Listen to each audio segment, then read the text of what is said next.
Okay. Do you want to maybe have this here so you can scroll? Sure. Can you see it okay?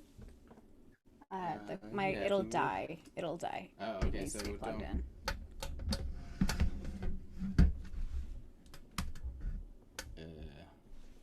Well, it's fine. Just put it over there.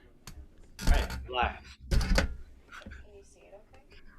Hey everyone, my name is Connor T.L. Sullivan, and welcome to the fourth night of the Festival of Lights and Sounds 2020, 8 Crazy Nights.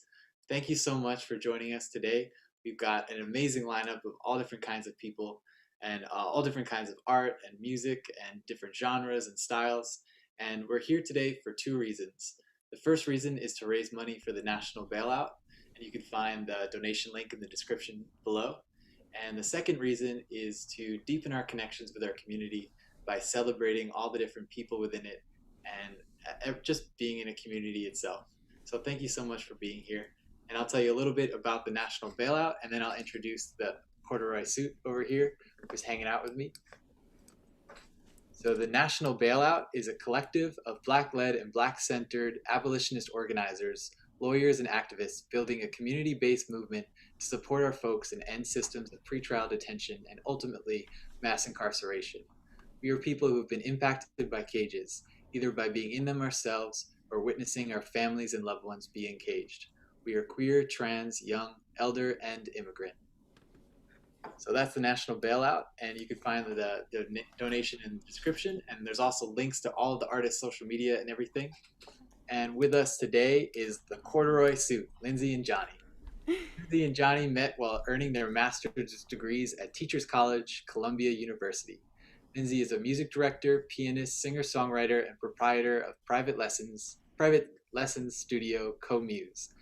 Johnny is a professor, guitarist, and singer-songwriter, and is once again enrolled at Teachers College in pursuit of his EDM in music and music education. Want to see more about the Corduroy Suit is up to? Check out Lindsay Elise and Jay Schmergs on Instagram. Sorry, I butchered that so bad. That was fantastic. No, it's fantastic. Don't change a thing. Anyway, here is Corduroy Suit. Hi, everybody. Hello. How are you? Hopefully you hear us all right. Have a great evening. Feel free to dance along in your homes. Yeah, I hope you like it. Ready?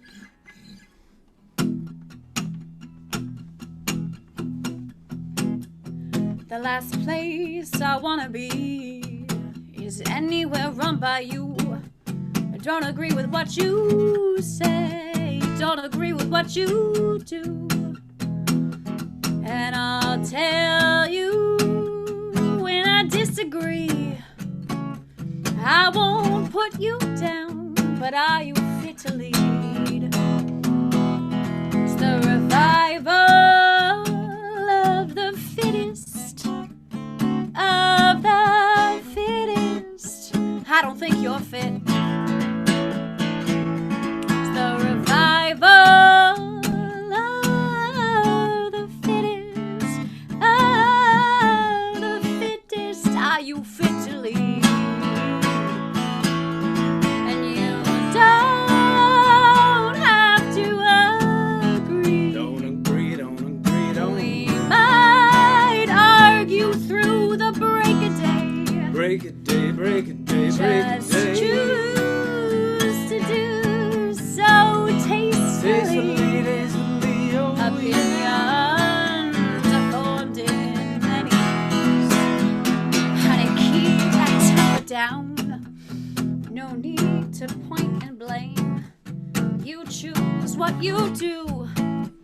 You choose what you say. And I'll show you in an elegant way how to remain and be a graceful human. And no, you don't have to agree. You might argue through the break of day. Just choose to do so tastefully.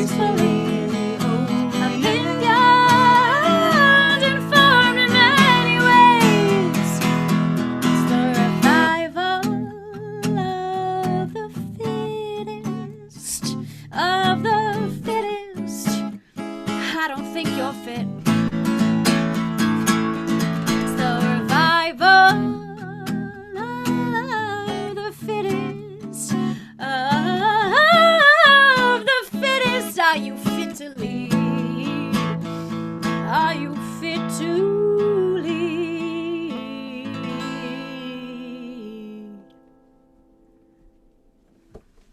Great.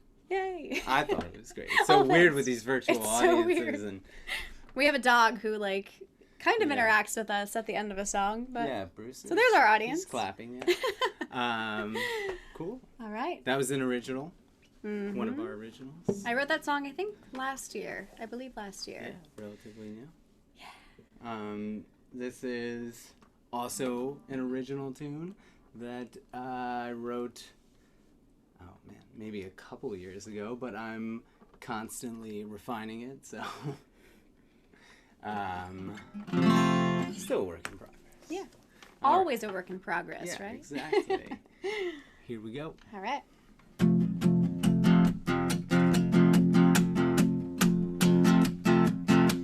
You got me waiting all night for the 1, 2, 3 to bed start. And I don't really mind, 'cause these hours they don't feel like time. Next to you, I forget how blue I am most of the time. And that's why I hope that I'm on the right side of the 29 years that you've lived your life. And that beat in your head, it's now stuck in my mind. And I'll try my best to keep the groove locked tight.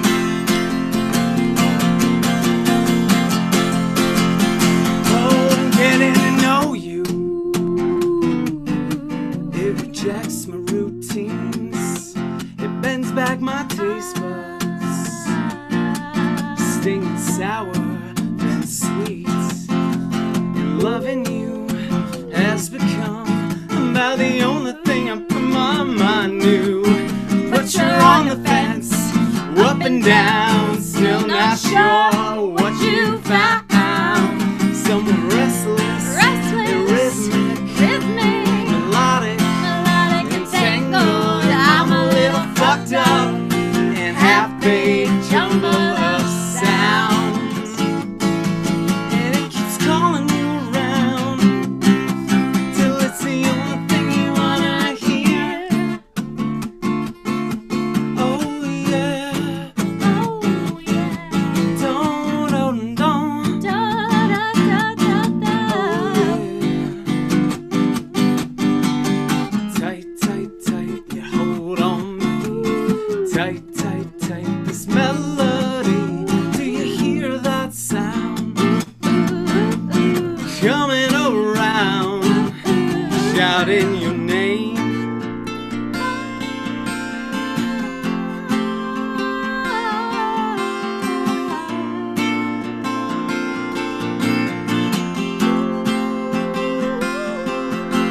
Do you hear that sound? Coming around, I'm shouting your name underneath the noise of a passing one train. Give me 1, 2, 3. Tell me, what do you say? Give me 1, 2, 3. And what do you say?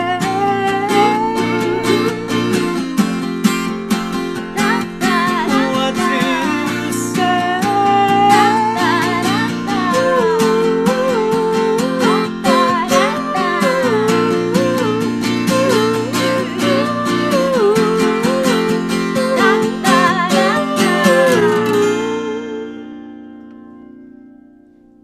Yeah. Very cool. I thought that rocked. I love that song. Johnny wrote it, like we mentioned. I did. One of my I did. faves of his. All right. Shall Ready? we? Yeah. Shall we let's keep going? Rolling. Let's keep rolling here. Yes. Feel free to comment It sounds like we have a Please, yay yeah. and a Connor saying, let's hear some noise in the comments. So feel free to shout it out. Type it out. All right. This song, actually, I wrote in this very apartment on Eagle Street. So this is called Eagle Street. I know I'm really great with my words. Thank you so much. I think you are. Oh, I think it's great. too kind. You're too All kind. right. Here we go. All right.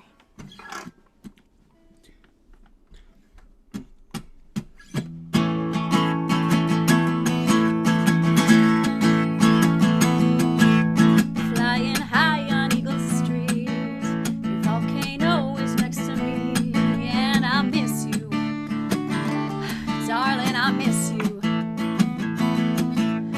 There she is, the Chrysler there, cutting through Manhattan air, and I miss you, darling, I miss you, and I miss you, Darling, I miss you. but the cars don't come out right without you by my side, and the cars don't come out right without you by my side, without you by my side.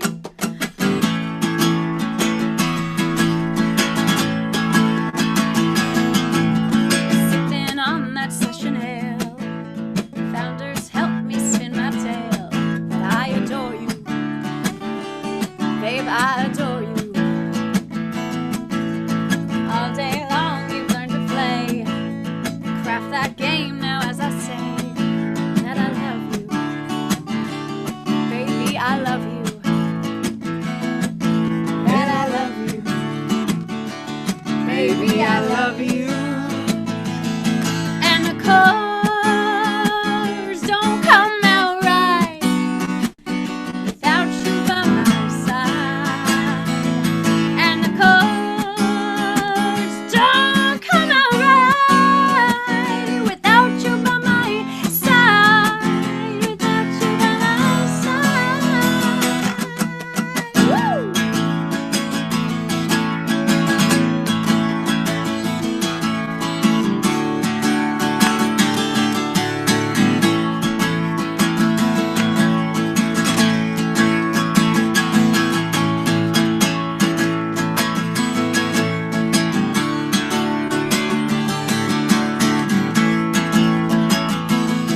But the cars don't come out right without you by my side.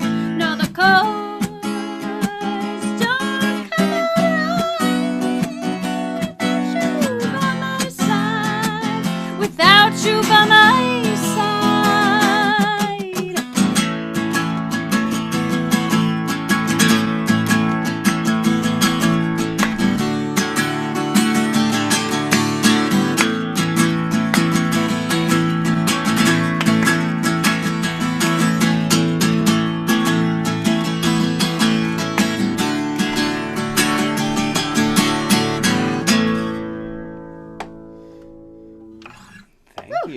Thank you, everybody. This is fun. I love it. I love it. Me too.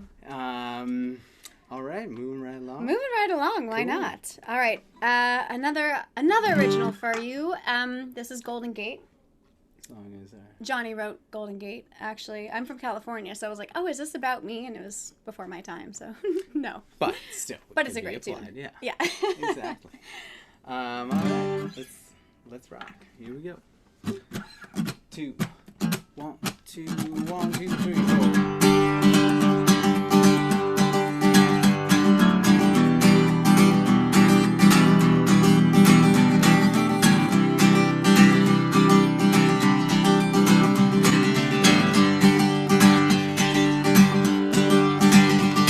I know what you're thinking. You've got me down.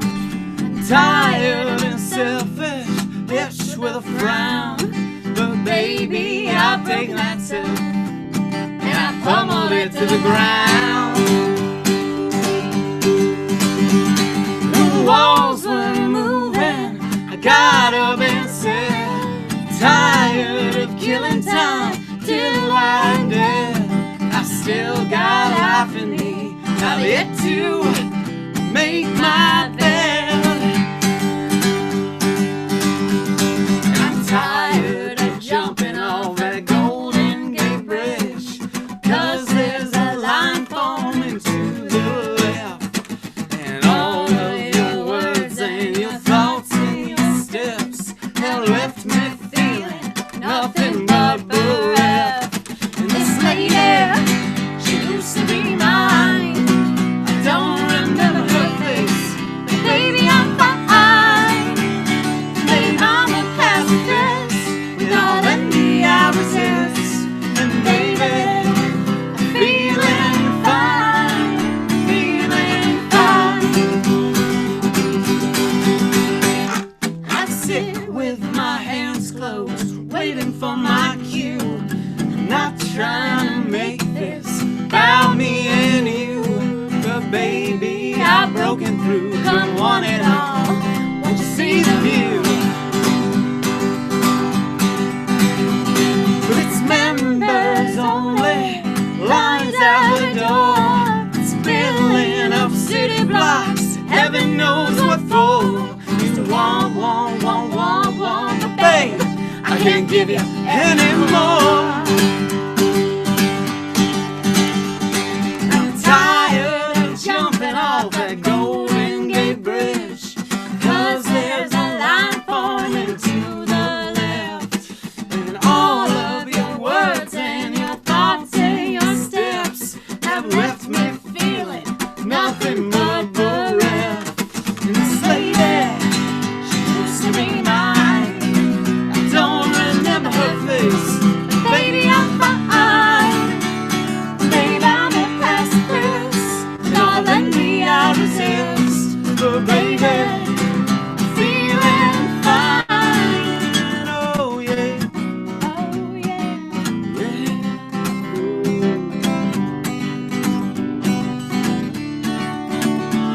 And this lady never gave me the time, no restraints or feelings, no reason or rhyme. Oh yeah.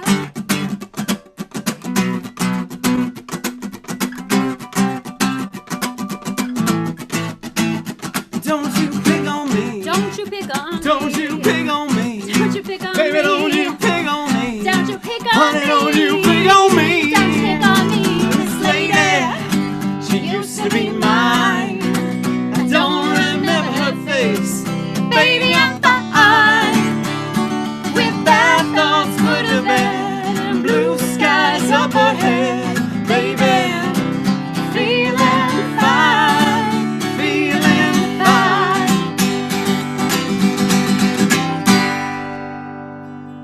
Woo! Johnny on Nice. guitar, everyone. Woo-hoo. Lindsay on Vox, everyone. And singing too. yeah, That was rocking. I love that Great. one. Such a good tune. Great tune. Are we past our? Do we still have time for? I think we still have time. I think we do. Hopefully. Yeah. We have one more. We do. All right. This song we cannot take credit for.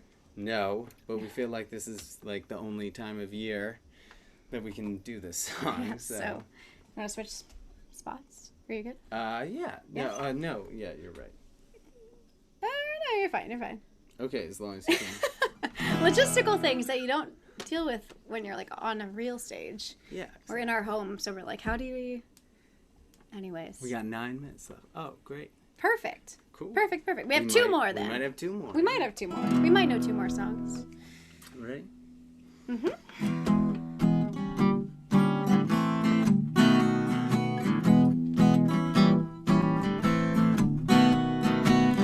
Maybe it's much too early in the game.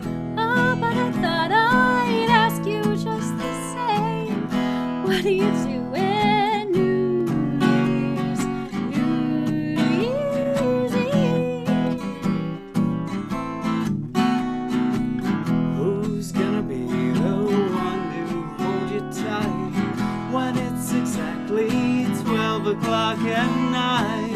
Welcome in the new year.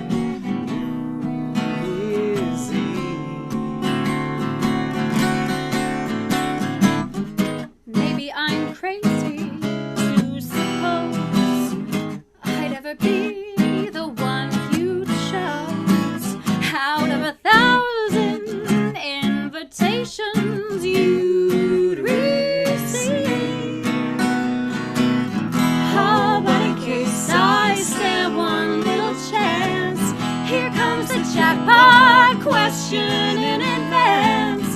What are you doing New Year's Eve?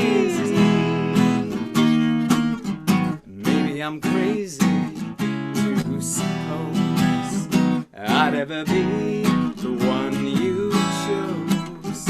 And out of 1,000 invitations you receive, oh, but in case I stand one little chance, here comes the jackpot question in advance. What are you doing New Year's Eve? What are you doing New Year's Eve? What are you doing New Year's Eve? Hopefully hanging out with you. Yeah, you want to hang out? Yeah, let's do it. We're married. We're not just, Yes, we're married. you know, I don't know what. All right, I think we have time for one last Yes. song. This is actually another song that we wrote, Johnny wrote. A while back. A great one to end it with called This Is It.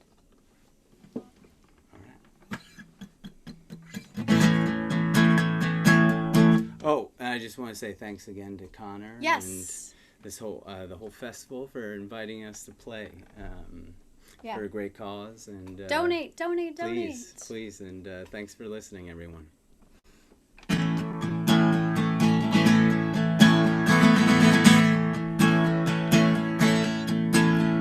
Baby, how long has it been since you last sat next to me in the passenger seat? You say it's been years, but I don't believe that. I know it's cliche to say that you've been haunting me every day, but you just never stray far from my thoughts, and you haven't changed a bit. And if I had an ounce of wit, I could move on and say that's it. Baby, that's it. And John, shame on you for looking at every day in oh such a callous way. That's what old Bill would say. He'd tell me not to quit, and then he'd hand me his arm. You know, the one he lost in last year's war. He'd never say to quit. Baby, that's it.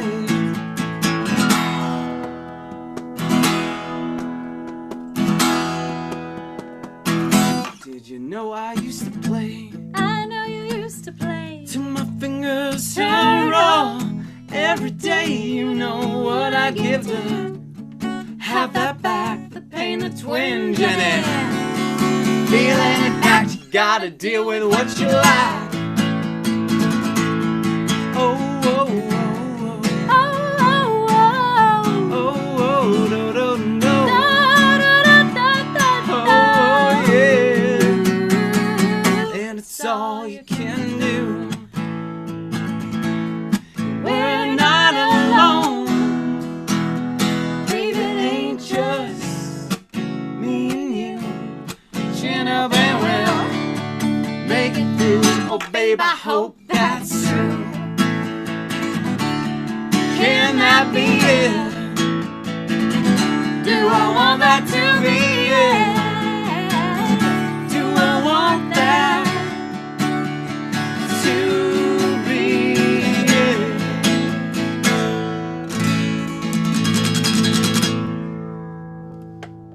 Thanks, everybody. Thank you. Thank you. Thank you, Connor. Thank you.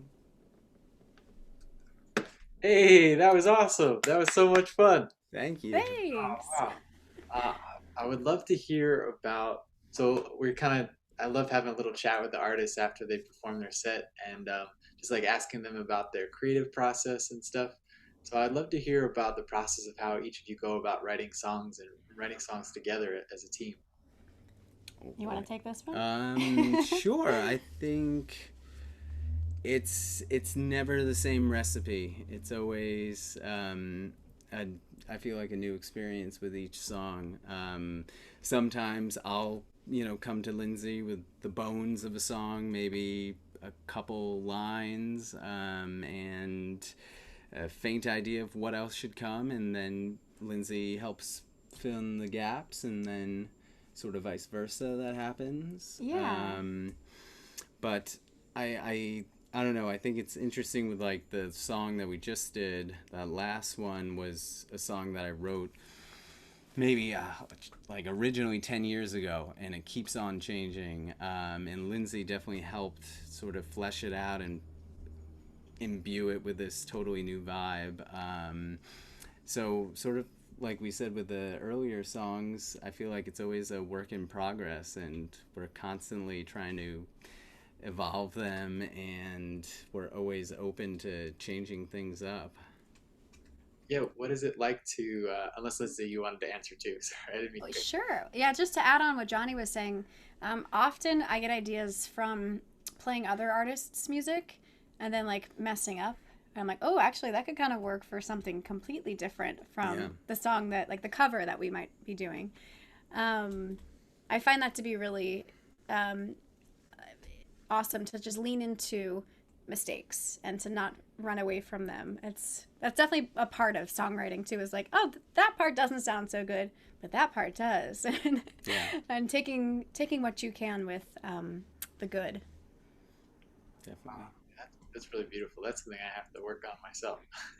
Again, always. I mean, Yeah, always a work in always, progress. especially Not always like easy to some do. songs, a year ago, I'll, you know, come up with something and I think, oh, there's really nothing good in this, and then, you revisit it a few months later and you're like, oh wait, that's there's some good bones in there, Something yeah, there. and Yeah. you just gotta keep on exploring. Yeah.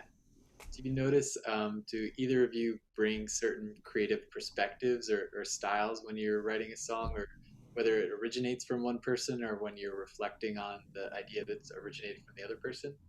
Do you make different creative choices that are specific to you or have a certain perspective? Totally. Um, I was thinking, I sang in choirs for like my whole life, and so I think that's why I love coming up with harmonies. So Johnny will often come up with this like cool melody, and he's awesome with words too. So I like to um, figure out what harmonies would work with what the melody he's come up with. And then same thing, like we were working on this song that didn't have any lyrics, and I was just like, oh, something like this, like do do do do do do, and Johnny just like, what about the?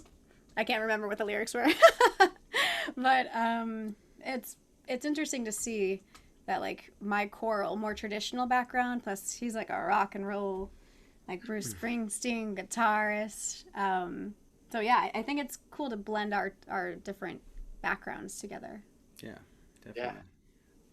I I think for me one of the coolest things about working with Lindsay has been just to, I think, especially when you're writing songs by yourself in isolation, you can sort of become hardened and think, okay, this is the way it's got to go. Like, no, the song needs 7 verses when it really doesn't need 7 verses. And it's just great to work with, just someone who's on your team and just has a new perspective, and it lets you sort of look at the song with totally fresh eyes. It's great. And you're both teachers, and I can attest that you're amazing teachers. First off, very, Thank Oh.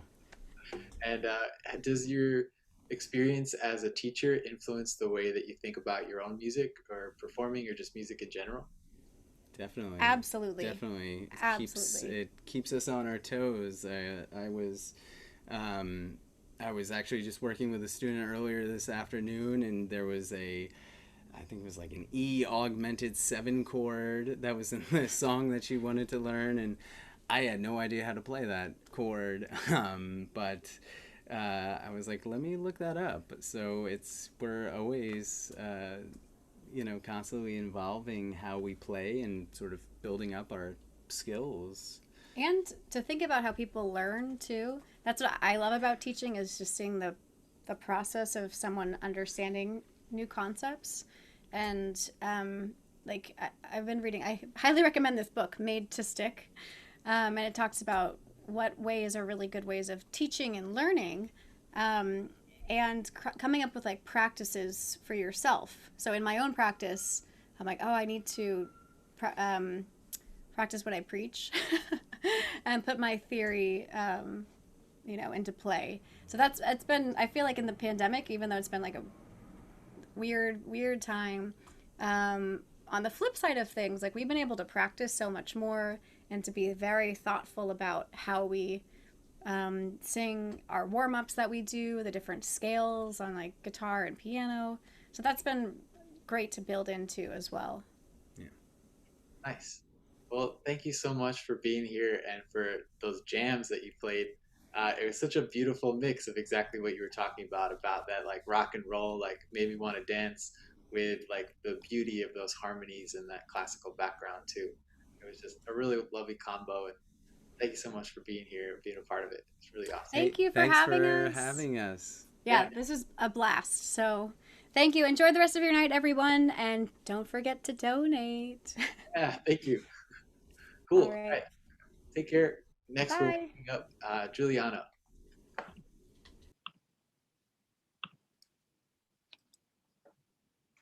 Can you see me? Hey, yeah, we can see you. Hello, Connor, my friend. How are you doing? Good. How are you doing today? I'm doing great. How does my video look? Is it okay? Yeah, we're seeing sort of like a quarter angle of you. But yeah, so Okay. to introduce this segment, one of the goals of the festival, hey Yuko, was to introduce sort of different communities, musical communities that are part of this bigger community, and introduce each of them to each other and all connect. And that's why I'm so. And can you give us sort of an introduction and like a baseline understanding of what New York Topliner Camp is? Sure. You cut out briefly there, but I think I got everything in the lead up. So yeah. So I am Giuliano Godarecci. I'm the Director of Artist Relations for the New York Topliner Camp. Have been for about a year now. And we are a record incubator. Now, I have to be very specific about what it is that we used to do before coronavirus and what we do now after. So we were a primarily live event company in Manhattan. And we would do 3 distinct events throughout the course of the year, multiple times throughout the year, that were all targeted towards giving up-and-coming fledgling artists and songwriters and producers the ability to basically make connections at a very high level with major record labels or just people inside of the industry in a bunch of different areas.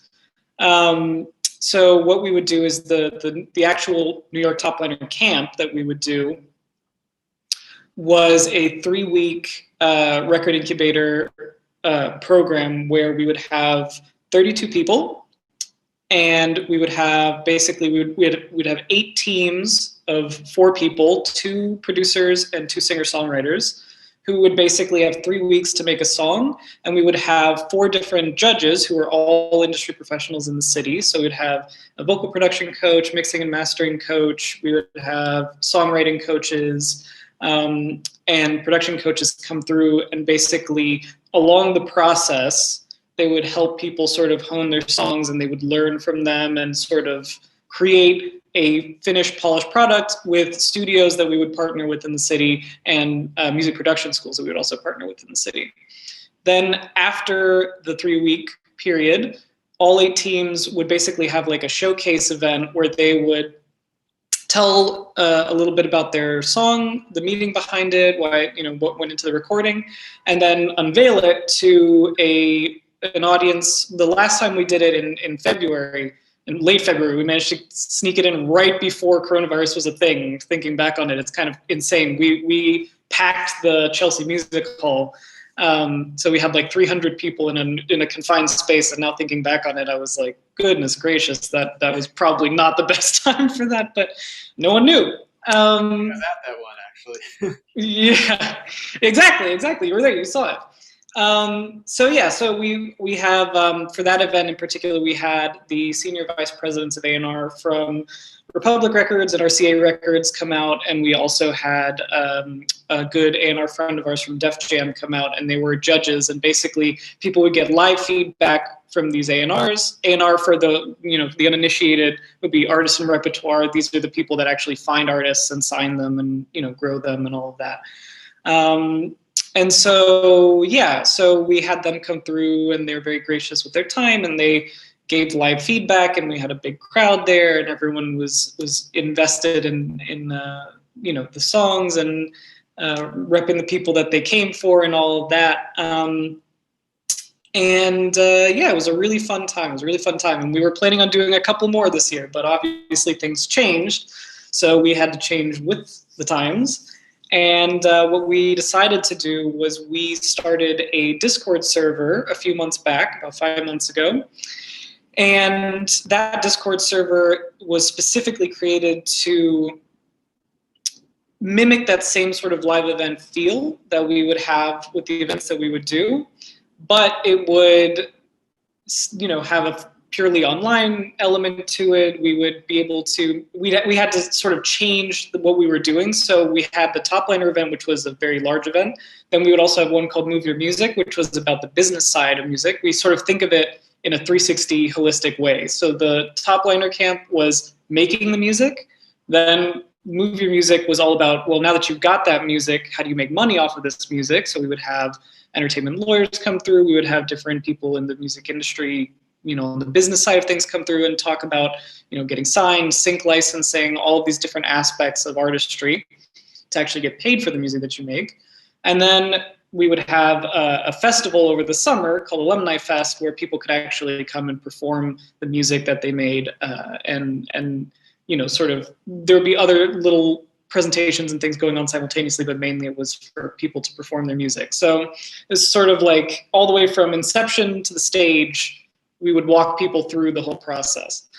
And so we've tried to basically break down all of the different elements that we think give people the most value from those experiences, and then recreate those things online, because unfortunately doing something like the Topliner Camp, so much of it requires in-person interaction that it would be just impossibly difficult to do it online. And I don't think that people would get the same value out of it in the end. So what we have mainly switched to doing is specific events for songwriters and singers, and different events for producers in our community. So what we've done for the singer-songwriter side of things is we have an open mic night that we'll do occasionally, every other month or so. Then we also have something that we have labeled Worst Prompt Ever, which is sort of like a beat battle, but for singer-songwriters, where you basically get a needlessly difficult writing prompt, like you would get if you were, a songwriter for a pop artist. And you have to basically write inside of those parameters. And you only get, I think, 2 days is how we've done it every time. Those prompts. Sorry, what was that? What's an example of one of those worst prompts ever?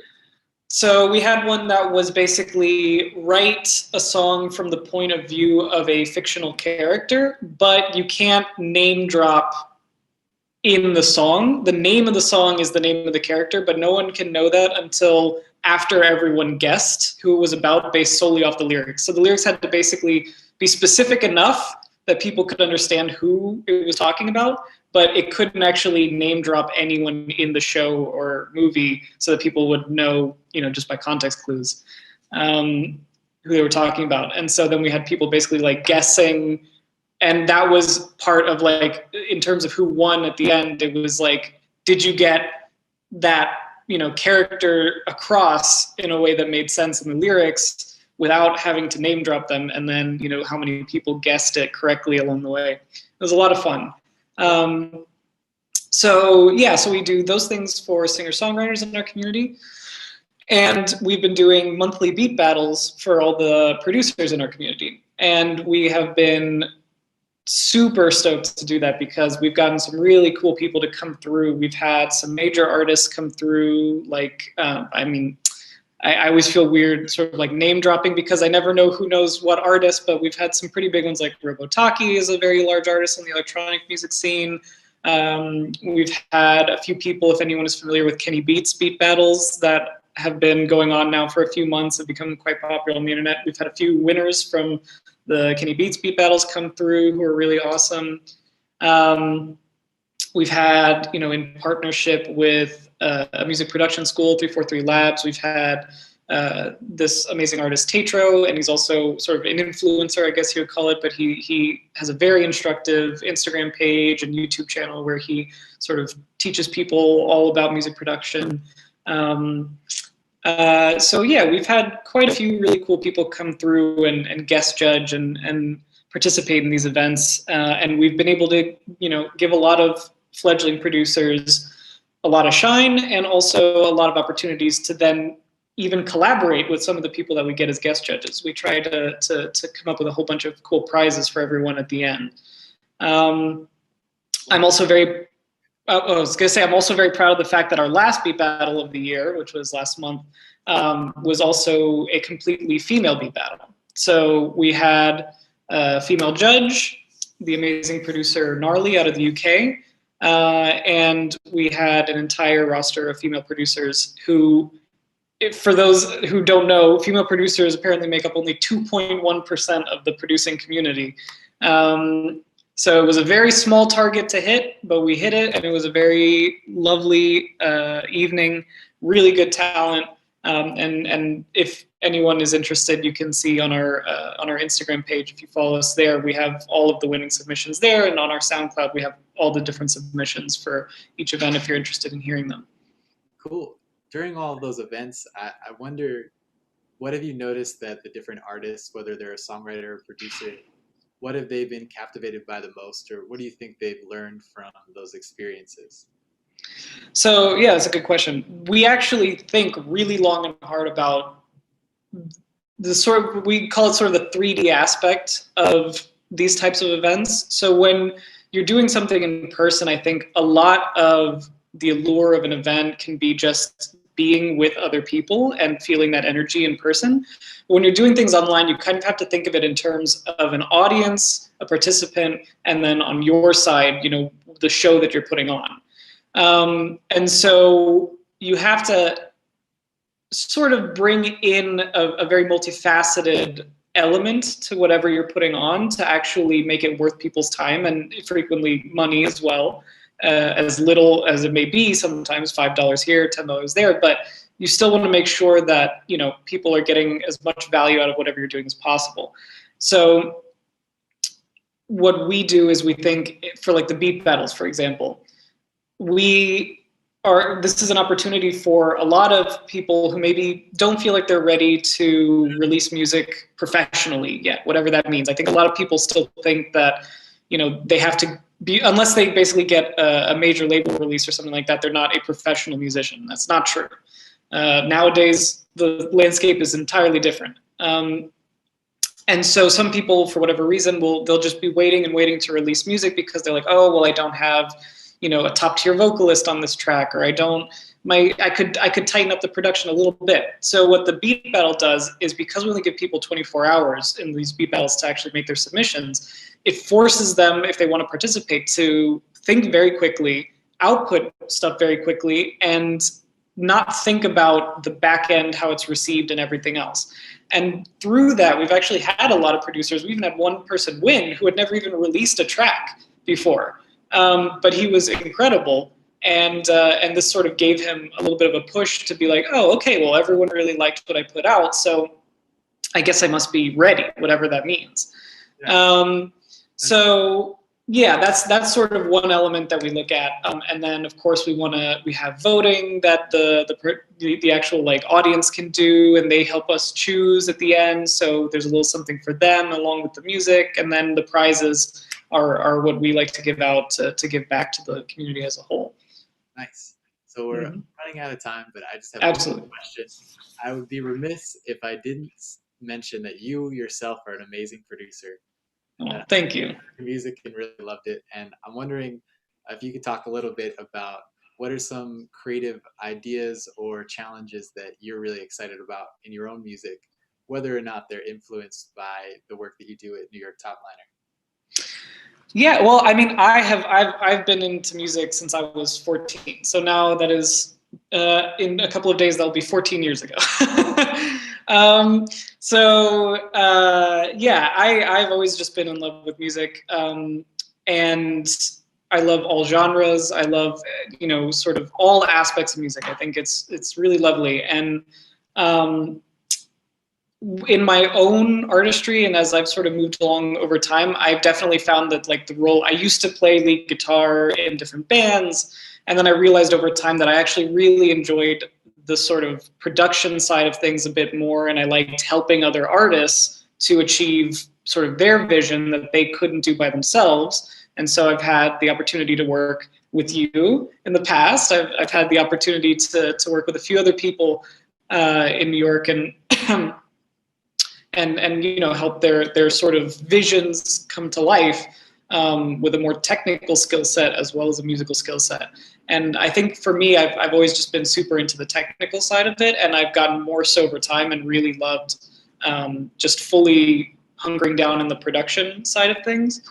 And I don't know, I'm excited by new sounds. I think a lot of kids nowadays are coming up with some really, really interesting sounds and really interesting ways of tackling music that I definitely appreciate. And the job that I'm doing now on more of the sort of business side of things is also aimed at helping artists, but in a slightly different way, in a different capacity. But it allows me to also selfishly hear tons of cutting edge music and things on the forefront of the scene from really, really talented people who no one knows about quite yet. And to try to help them get that spotlight shown on them. Nice. Well, yeah. Thank you so much for being here. I think the passion that you put into supporting artists when you're collaborating with them, I think it shows also in the way that you have taken on your role at New York Topliner Camp. I know that there was a new role starting last year, and I think that sense of curiosity for all these new things and the support that you bring to other people, I think that shows in the way that it has evolved over the course of this year. So thank you for sharing. Well, thank you. And I want to just one last plug before I go.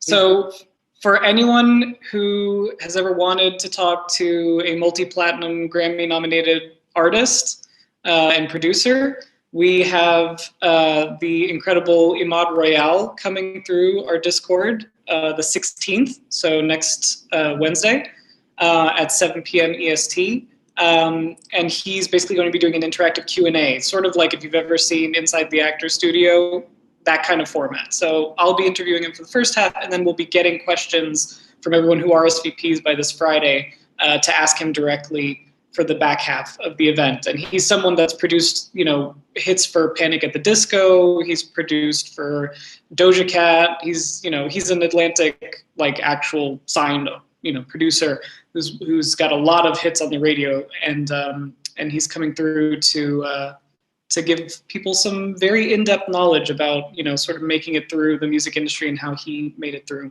So yeah, I think that could be a huge asset to anyone.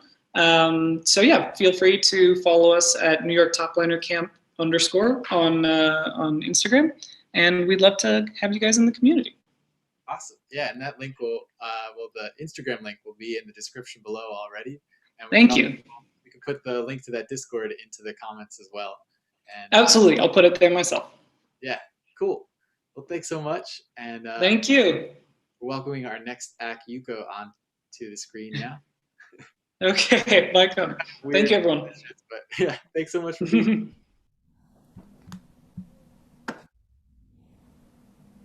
Hey, Yuko. Hello. How's it going? Great. Well, thank you so much for being here. Thank you so much for having me. Good. All right, cool. So I will introduce you and then I'll let you take it away. Awesome. So Yuko Kudo is a native Japanese multi-dimensional artist and a social entrepreneur, currently based in New York City.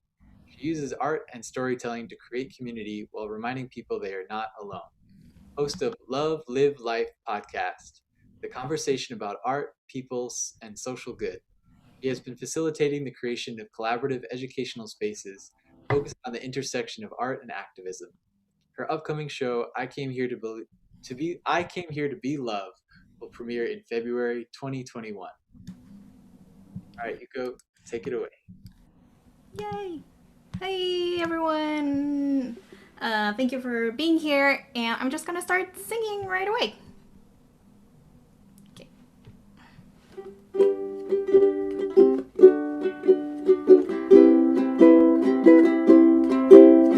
Look what we've all got here. Plenty of tragedy everywhere, even Shakespeare is no match for this.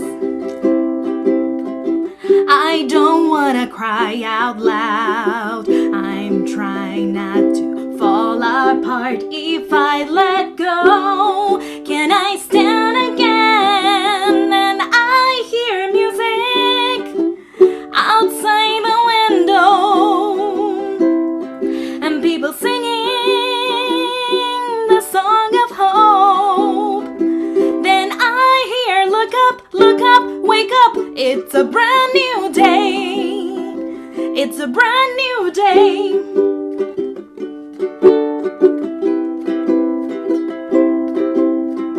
Look what we've all done here. I can hear the crying everywhere. Can we all stop and take a breath?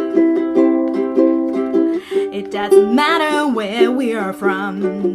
It doesn't matter how we look. We wanna cry when it's sad, when it's tough, when we wanna quit. That's when I sing music from my the window. I keep on singing the song of hope. Then I say, look up, wake up. It's a brand new day. It's a brand new day.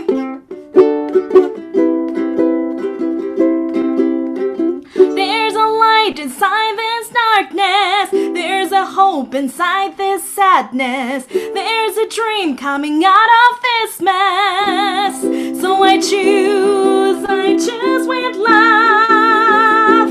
Let's keep on singing right by the window. Let's keep on singing the song of hope. And let's say, look up, wake up. It's a brand new day. It's a brand new day. And let's say, look up, wake up. It's a brand new day.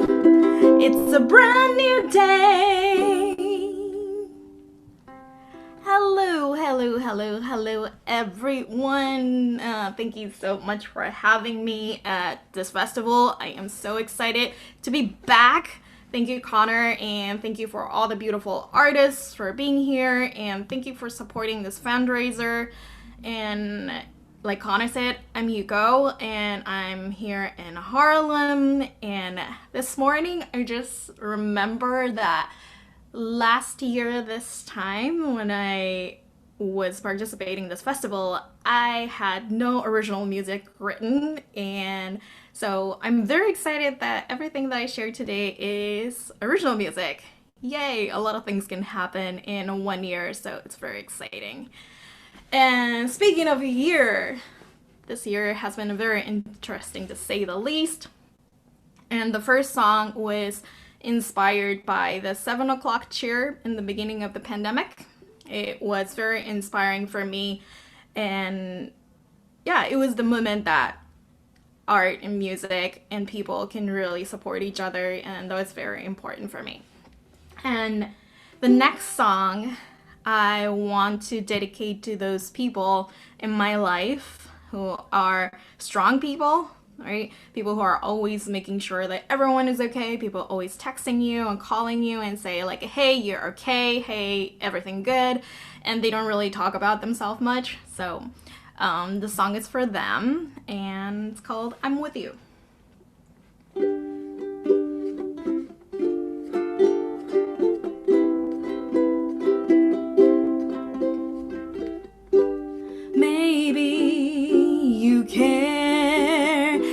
You know the pain. Maybe you cry when no one's there. When you say, how are you?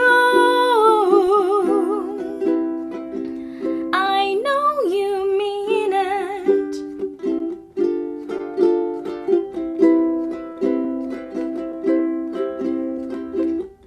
Don't ever feel like you were not enough, or you could ever bother me when I say, how are you? Do you know I mean it? I'm telling you, you are beautiful, you are wonderful. You don't gotta be strong all day. You are special, you are precious. I'm here with you, I'm here for you.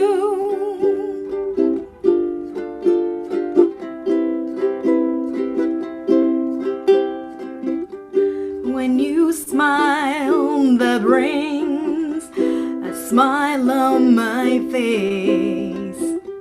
When you cry, that makes me love you more. I know you're trying to hide.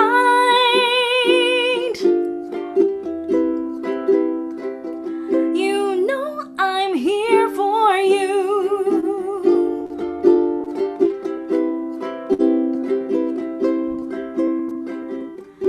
Maybe we're like this 'cause we are afraid. Smile can be a mask, tears can be joy. Being strong can be a wall that we put up.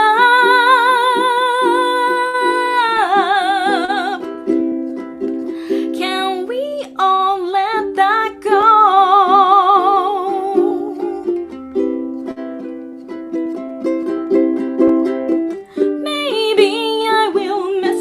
Call. Maybe I will get you mad. Maybe I got nothing to say.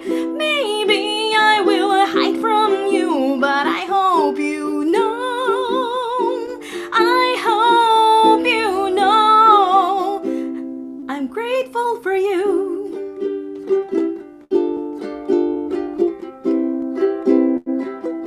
And I'm telling you, you are beautiful, you are wonderful. You don't gotta be strong all day. You are special, you are precious. I'm here with you, I'm here for you. Yay, thank you, thank you, thank you. I see all my friends being here, and thank you. I just want to give so much love to you all, and that song is I'm talking to you all because you are all the people. Yeah, so please check in with the strong people in your life, and if you are one of those strong people, which everybody in the comment are, and you're not alone, and I see you and I love you. So again, this year, I joke with my roommates all the time, but I feel like we've changed our career like 100 million times, right? We're artists and we are unemployed and we are doing something else. So everything keeps changing, everything keeps moving. And, you know, it's one of those times that like I have no idea what the heck I'm doing and I don't know who I am anymore. And so this song, it's called It's Clear to Me.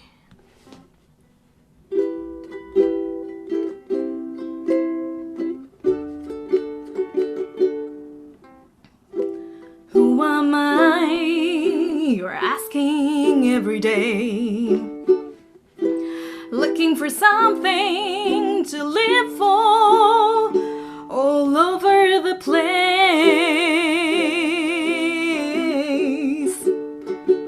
Why can't you see?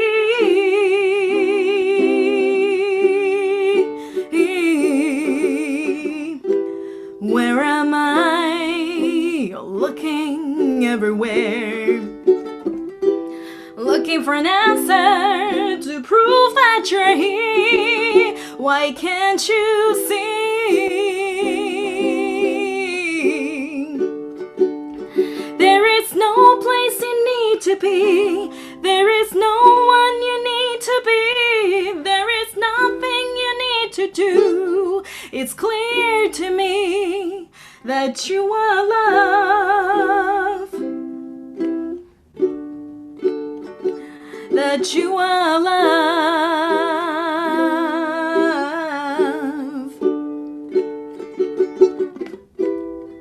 I'm sorry for the pain you've been carrying alone. You held your head up high, put a smile on your face. When will you see? Let me sing a song for you. Let me sing a song of love. I wanna give you the flower when I can. I wanna tell you I love you 'cause I can. I wanna show you the world where I can. 'Cause it's clear to me that you are love. There is no place you need to be. There is no one you need to be. There is nothing you need to do. And it's clear to me that you are love. That you are love. Yay! Thank you, thank you, thank you. I love this. You know, I'm looking at Zoom, but I'm also looking at YouTube, and it's it's an experience. 2020, man. And yeah, before I move to the next song, I just wanted to say thank you again for Connor for creating this space, to really bringing us all together with music and art. And like you said, all the donation will go to National Bailout, and so please support, donate, share the link, and support all these artists because they are amazing. And it goes through all weekend until Saturday, I believe. And I'm very, very, very honored to be a part of this. And I really think that this year a lot of people have realized that we need to be nice to each other, right? We need to be nice to each other, and we get to do a lot of things. And being a good citizen of the world doesn't necessarily mean posting all these things on social media, protesting or donating, just being nice to the people next to you. And if you're figuring out how you can be a better people in your community, that, like, I totally encourage you to keep asking yourself that question. How can you show up? How can I show up in the community? Because we need you. And that's been music for me, and that's been, like Connor mentioned, it's been a podcast, that's my art, and it's sometimes scary, right? It's sometimes scary to jump on the things and why me? Why am I doing this? So if you are ever asked yourself or tell yourself, who am I to do this? Why am I doing this? And I see that all my people from my church prayer call. So this one's especially for you, called Why Not Me?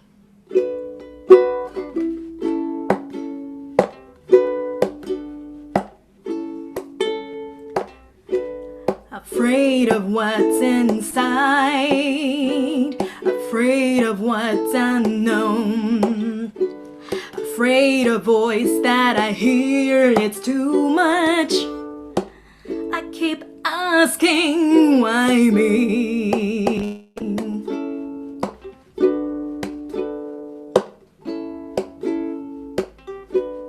Nothing makes sense. Nothing to seems that are real. Nothing to prove what I feel, it's too much. I keep asking why me? Why not me? Because you called me. Why not me?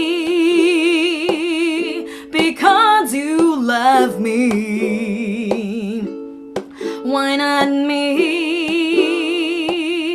Because you called me by my name. You believe and you spoke, so I believe.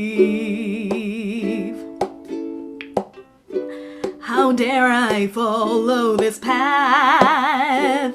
How dare I take this calling? Who am I to be loved in this way? It's too much. I keep asking why me? Oh, why me? Why not me? Because you called me. Why not me? Because you love me. Why not me? Because you called me by my name. You believe and you spoke. Oh, I believe. And you say I put them in there because you're a masterpiece. I put the seed in you because you're perfect. I put the seed in you because I believe in you. I believe in you. Why not me? Because you love me. Why not me? Because you called me. Why not me? Because you called me by my name. You believe and you spoke, so I believe. I believe, I believe, I believe, I believe. Oh, I believe. I believe in you. Yay. Yeah. So, I hope I have some time for one more song. Jen, thank you so much for having me today. I am very, very excited, and it's so exciting and it's so beautiful that I get to share music as a gift and as something to connect with you. So, again, thank you. And keep checking out this amazing festival, and shout out to Becca and Gentleman Brawler right after this. They're awesome. and as for how you can find me, I have not been that active on social media, but you can follow me on Instagram. Connor put it down there. Thank you, Connor. And I am more active on LinkedIn, so if you want to find me there, please do. And please check out my Love Live Life podcast and mini documentary series that just launched, and I'm super excited. So please check out Untapped Storytellers. and we're talking about all the beautiful artists who are doing awesome thing in this world. And artists are resilient, guys. Artists are resilient, and everyone's story is so beautiful. And so, yeah. My last song is called Small Town Girl with a Big Dream, because I'm from a small town and I have a big dream and I move across the ocean. So, my last song. Enjoy.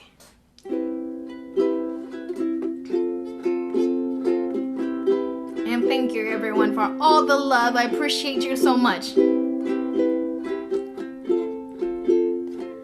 always had it in you. You had to see it for yourself. I learned that from a movie. You've heard it before. People won't get you. They think you're strange. They'll ignore you or put you down. You'll find yourself in the end. You're on your journey.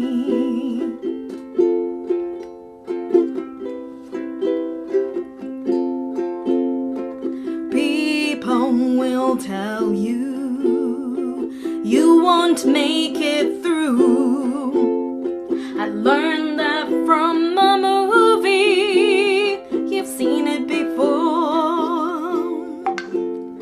I haven't found a prince or slayed a wicked witch to prove to you my worth. I traveled far from home. Does that count? There's more to go. I'm a small town girl with a big dream, just like in the movies. I'm a small town girl with a big dream, just like in the movies. And this time I'll tell my story. People won't tell you things can be easy. Never saw that in the movie. Have you heard this before? Always work hard and push on through. You gotta stop. Wow. You gotta stop dreaming. It's not about you. No one ever told me. Enjoy your journey.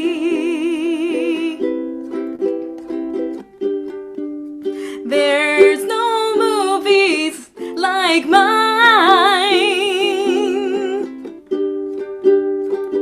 A story only I can tell. 'Cause I am ready. Yes, I'm ready. I'm a small town girl with a big dream, just like in the movie. I'm a small town girl with a big dream, just like in the movies. I'm a small town girl with a big dream. And this is my story.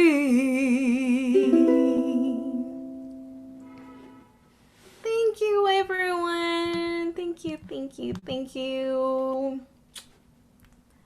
That's it. You have plenty of time. Great. Hey, that was amazing. Thank you so much. Yay. Thank you so much for having me. Hey, Becca, sorry. Yay. Your video. So thank you so much for being here. That was so much fun. I was really, really excited and moved to hear the part that the difference between last year and this year, that all of these songs were original compared to last year where you were just starting to write original songs. Can you tell us a little bit about that growth and that journey? Yeah, wow. So one of the main reason I started writing my own music was, well, I always wanted to write, but I always told myself I can't. And also, as you saw it, like a lot of things are storytelling format. It's not it's kind of connected to each other, and I wanted to take it on a tour as a one-person show, and I didn't want to deal with the copyright issues.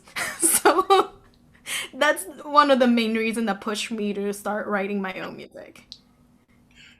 Oh, I definitely thought you were gonna say like an inspirational story about how you started believing in yourself more. No, seriously. Don't- No. I really didn't want to deal with the copyright issues. That's so funny. Well, what have you found as you started to write those original songs? Like, what has that creative process been for you? You do so many different kinds of art and storytelling. What has it been like to bring that storytelling to music specifically? It was very challenging in a way that when I'm formatting the show, it comes from like music is the something that push the story to the next level. I always believe in what my acting teacher used to say. The only reason in the musical people start singing is because they have no other way but to sing to express themselves, because emotions are heightened. The story it's so heightened, and there's no way but to sing to express themselves. So one thing that I'm very mindful is like, why do I start singing in this moment, and what is the next place that I want to go to? So that's something that I think about, and yeah. I love that. I'm gonna have to try to use that for my own writing. That's really cool. You're working on a new show that's coming out in February. Can you tell us Yeah. a little bit about like what that is and what's that process like? Yeah, I started writing few weeks ago, and so today, as of today, like my creative team, they are supposed to give me a note, so I have emails of the comment in the Google Doc. Like they're like mainly fixing my grammar, but it's really becoming a collaborative effort, as and I'm creating the bone structure, and after I put that in there, it is going to be true collaboration, which is very scary and very like letting go of the control is very scary because I want to control it. This is my story, but not really, because the moment I put that out there, it's so much more than that, and I am just so grateful for my collaborators and Brandon, you're all there, and because of the COVID, we're going to be streaming it. So that adds a different aspect into the production. And not only that, I get to share this work with the people who are in West Coast, people who are in Japan. And that is very, very exciting for me, because otherwise, like, only people in New York can see it. But now you get to share that with so many more people. And I'm super hyped. Yeah. Just a little background for people that might not be familiar. I mean, I'm sure everybody is hanging out because they're just here to see you. But last year you put on two different one-person musicals where you told really beautiful stories about your personal life. And I'm wondering, is the third show, is it also just you on stage, or with your collaborators? Are there other artists? Is it still that sort of format, even though you're going to be streaming it online this time? And what is the story about, if it's okay if you can share in this early stage? Yeah, absolutely. It is going to be primarily me on stage, and I don't know what Brendan and everybody else has. My creative team has an idea for me. So as of right now, it's me, instruments, and my voice, and props. But it could go anywhere. I hope Shino's puppet makes an appearance. Shino's puppet make an appearance. That, yes, definitely. We might explore that option. Nice. Well, I have one more question before we invite Sarah on. Another really awesome project that you're doing is the podcast, Love, Live, Life, right?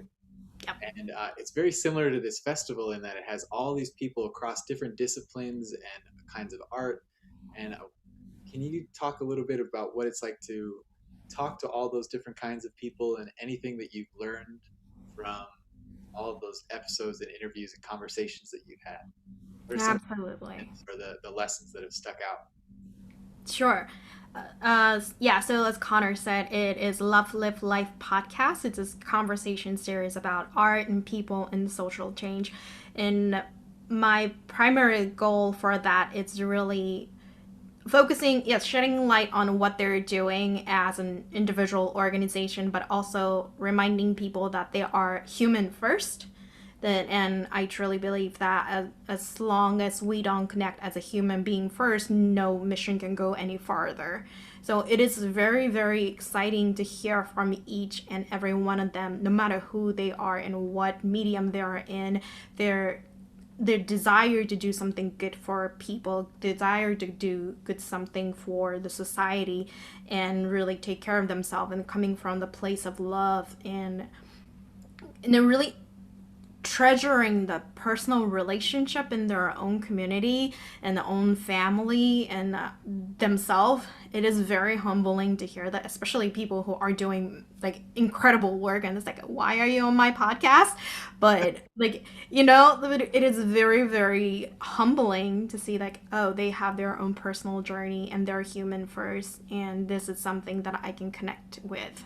And it makes me want to learn more about them and their work.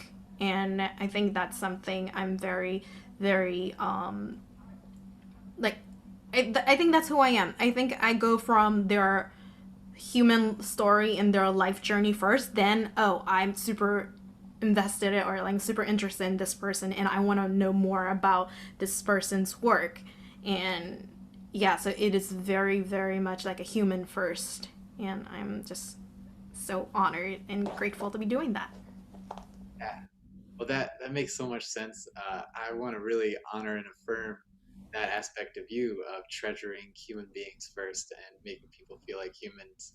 And because of that, bringing out the best parts of their talents and their heart and their love.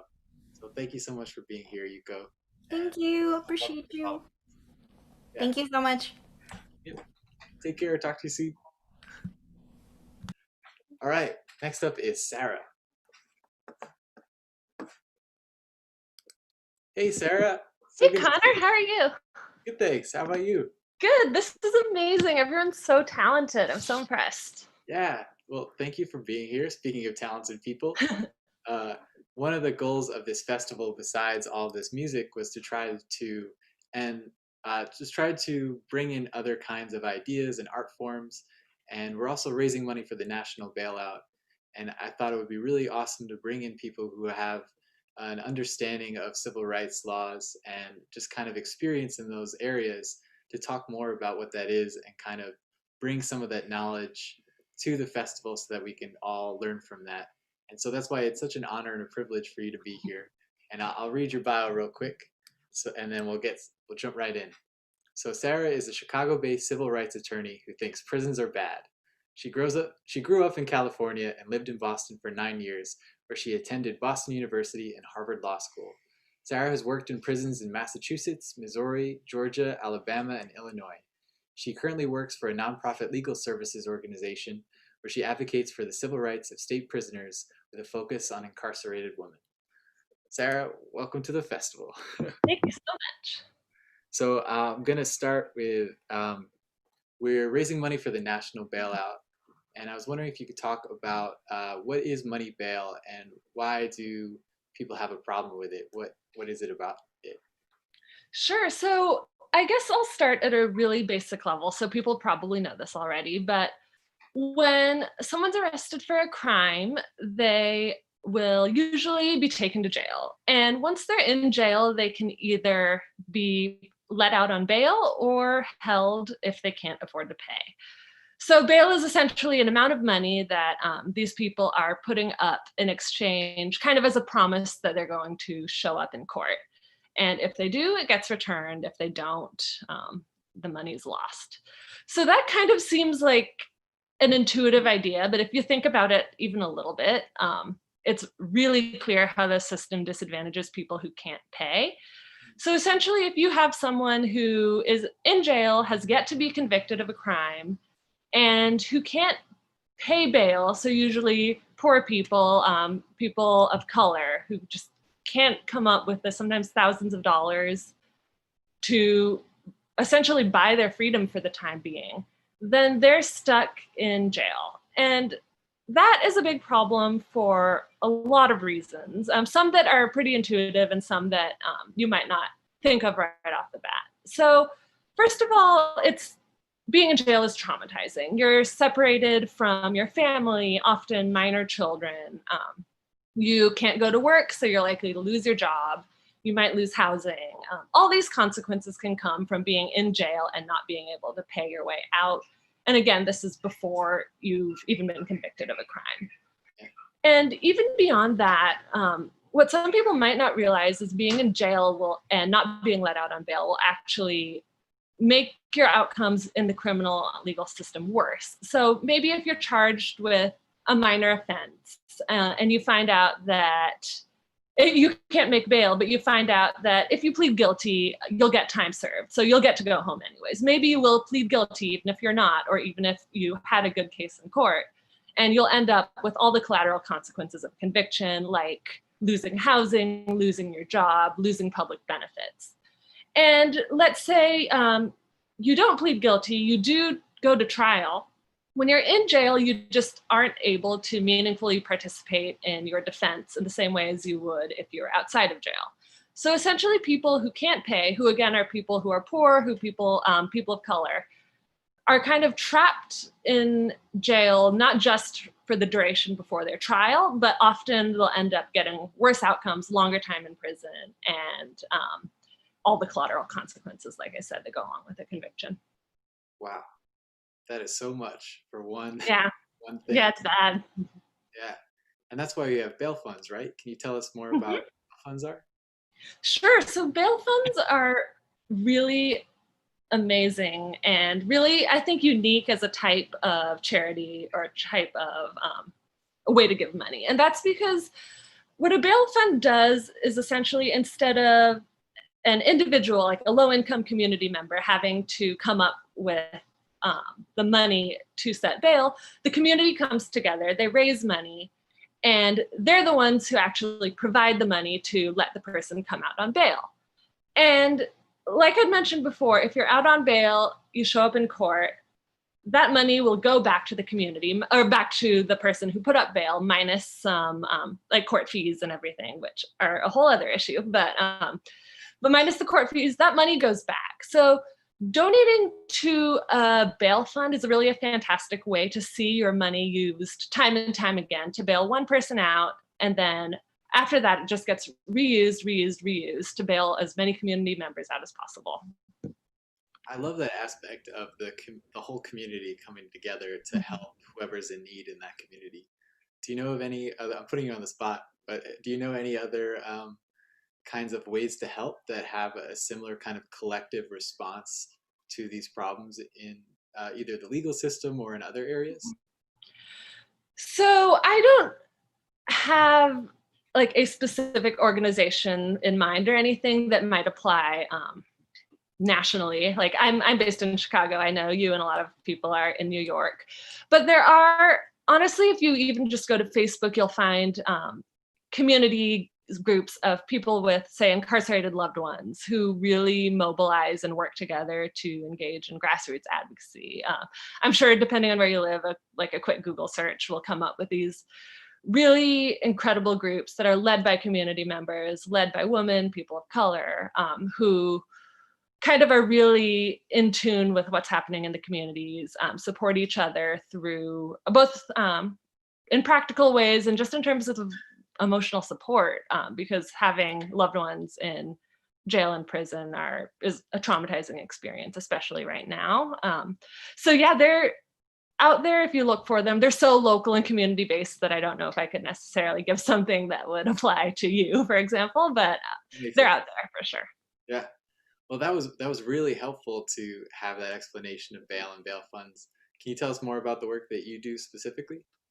Yeah, of course. So we've been talking, everything I was talking about just now applies to jail, and just a little bit of terminology, since a lot of times the terms jail and prison are used interchangeably, but they're actually different. So jails usually house people who are pre-trials, who haven't yet been convicted of a crime, and people who have been convicted but sentenced to under a year. where prisons hold people who are sentenced to more than a year. So my work specifically is focused on prisoners, so people who are in prison serving longer sentences.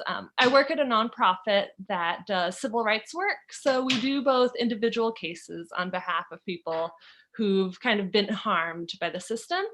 And we also have a few class action lawsuits where we're kind of pushing for more systemic change, most notably in healthcare and mental health care as they're provided in Illinois prisons. And then beyond that, kind of just doing advocacy work around prisoners' rights and kind of trying to shed light on what's going on kind of behind prison walls. Speaking of what's going on right now is COVID and the pandemic. And I've heard that there's a really terrible intersection between prisons and jails and the pandemic. Can you speak to that a little bit? Yeah, absolutely. So I think really early on in the pandemic, we realized that COVID thrives in like communal living spaces. So we've seen horrible outbreaks in nursing homes, most notably, but also college dorms and prisons. So anywhere where people are living in a congregate setting where they can't really follow CDC's guidelines to socially distance. There are just so many issues with it.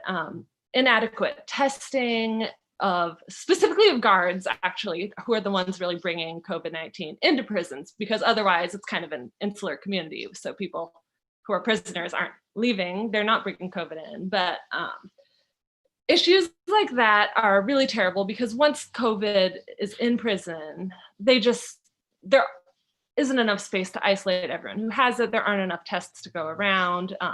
And even beyond just the health impacts, it takes a huge mental and emotional toll on people. I mean, we've kind of been locked down to some extent since March, but we're still able to go outside. We're still able to see our families via Zoom, or some people are able to see their families in person. But folks who are incarcerated literally haven't seen their families since March. And a lot of healthcare, like standard healthcare and mental health care, are kind of being put on hold. People are being held in various stages of lockdown, again, for months and months and months at a time, sometimes never seeing the outside, or barely, only getting to spend a couple hours outside, and infrequent phone calls to family. So it really impacts people in prison, like even more profoundly than it's impacting us on the outside. Is that some of the work that your organization does of trying to combat that situation? Yeah, so we have been doing a few things. We actually, I can share a good victory that happened today, actually. So we have a longstanding lawsuit about healthcare in prisons. And through that lawsuit, we were recently able to get the Illinois Department of Corrections agree to universal testing of guards and kind of a pilot program in 3 prisons for universal testing of prisoners. So it's kind of work like that to try and just improve the standard of care, improve the protocols that are in place to protect prisoners. And now we're not leading it, but there's starting to be advocacy around prisoners receiving the vaccine early on, because again, they're in a congregate setting, and the prison populations are so old as well and so vulnerable that they really should be getting it pretty much as soon as possible. So that's just another area that's just kind of starting to emerge with news of the vaccine. But yeah, there's a lot of work like that going on. Nice. This summer has been sort of a transformative one for a lot of, I guess, more mainstream conversations around some of these issues where people are gaining a lot more awareness. Have you seen that have any impact with people like you who are in sort of the front lines of legal systems? So, like, have you seen any of the work that you've done be impacted by the movement that started this summer? So that's a very interesting question. I think in a broad sense, yes. So I think in terms of the work of the civil rights community, of people who are advocating within the criminal legal system, I think it's really fantastic to see people kind of have more of an awareness of systemic racism, police brutality, things like that. I think if I'm thinking about my job, like much more specifically as like prisons specifically. I think we don't see it as much. And I think that's sort of by design, like the way prisons are designed, because they're really designed to kind of hide from view what's happening. So I think thinking back to the summer with the George Floyd protests and things like that, things like those types of protests are able to happen kind of as there's cell phone videos, there's social media in order to kind of share the really disturbing things that are happening.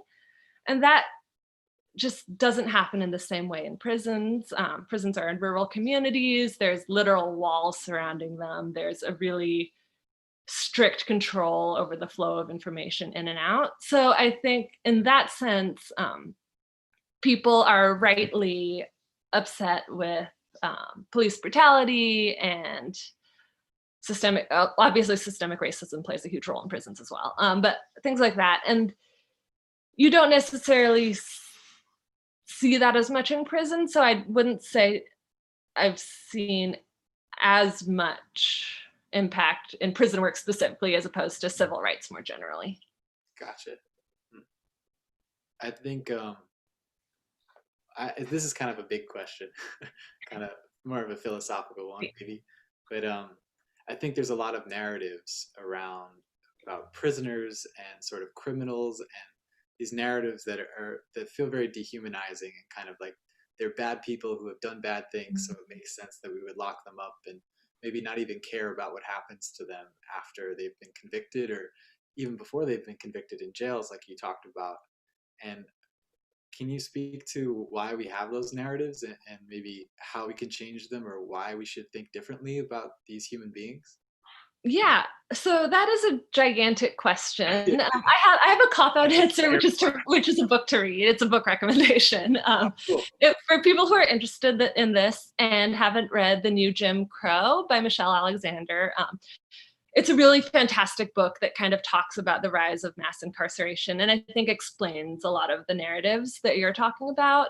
And I guess to actually answer your question, but to do it fairly briefly, I think if you think about the way Americans have always seen themselves or the narratives that we've always put forward about Americans, it's really about individual responsibility. So like you're saying, in the context of prisons, it's someone did something bad. If you do the crime, you need to serve the time, things like that, which are really hard to combat. But they're also, and the New Jim Crow, for example, lays it out really well. These are narratives that are there specifically to oppress people. So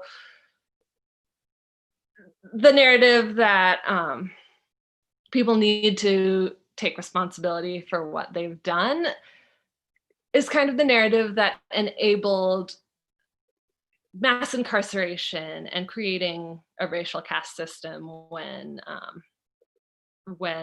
in the Reconstruction era and the Civil Rights era, it became clear, like, wait, we're not going to let you explicitly do this because of race.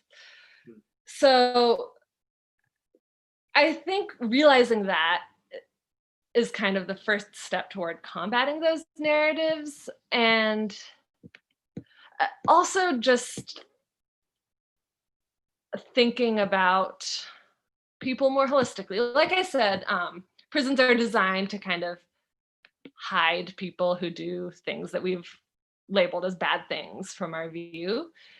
And if we just kind of don't question it, then we encounter the problems kind of that I was talking about, where maybe we'll see reform on one end, but not on the prisoner's end because we don't see what's happening.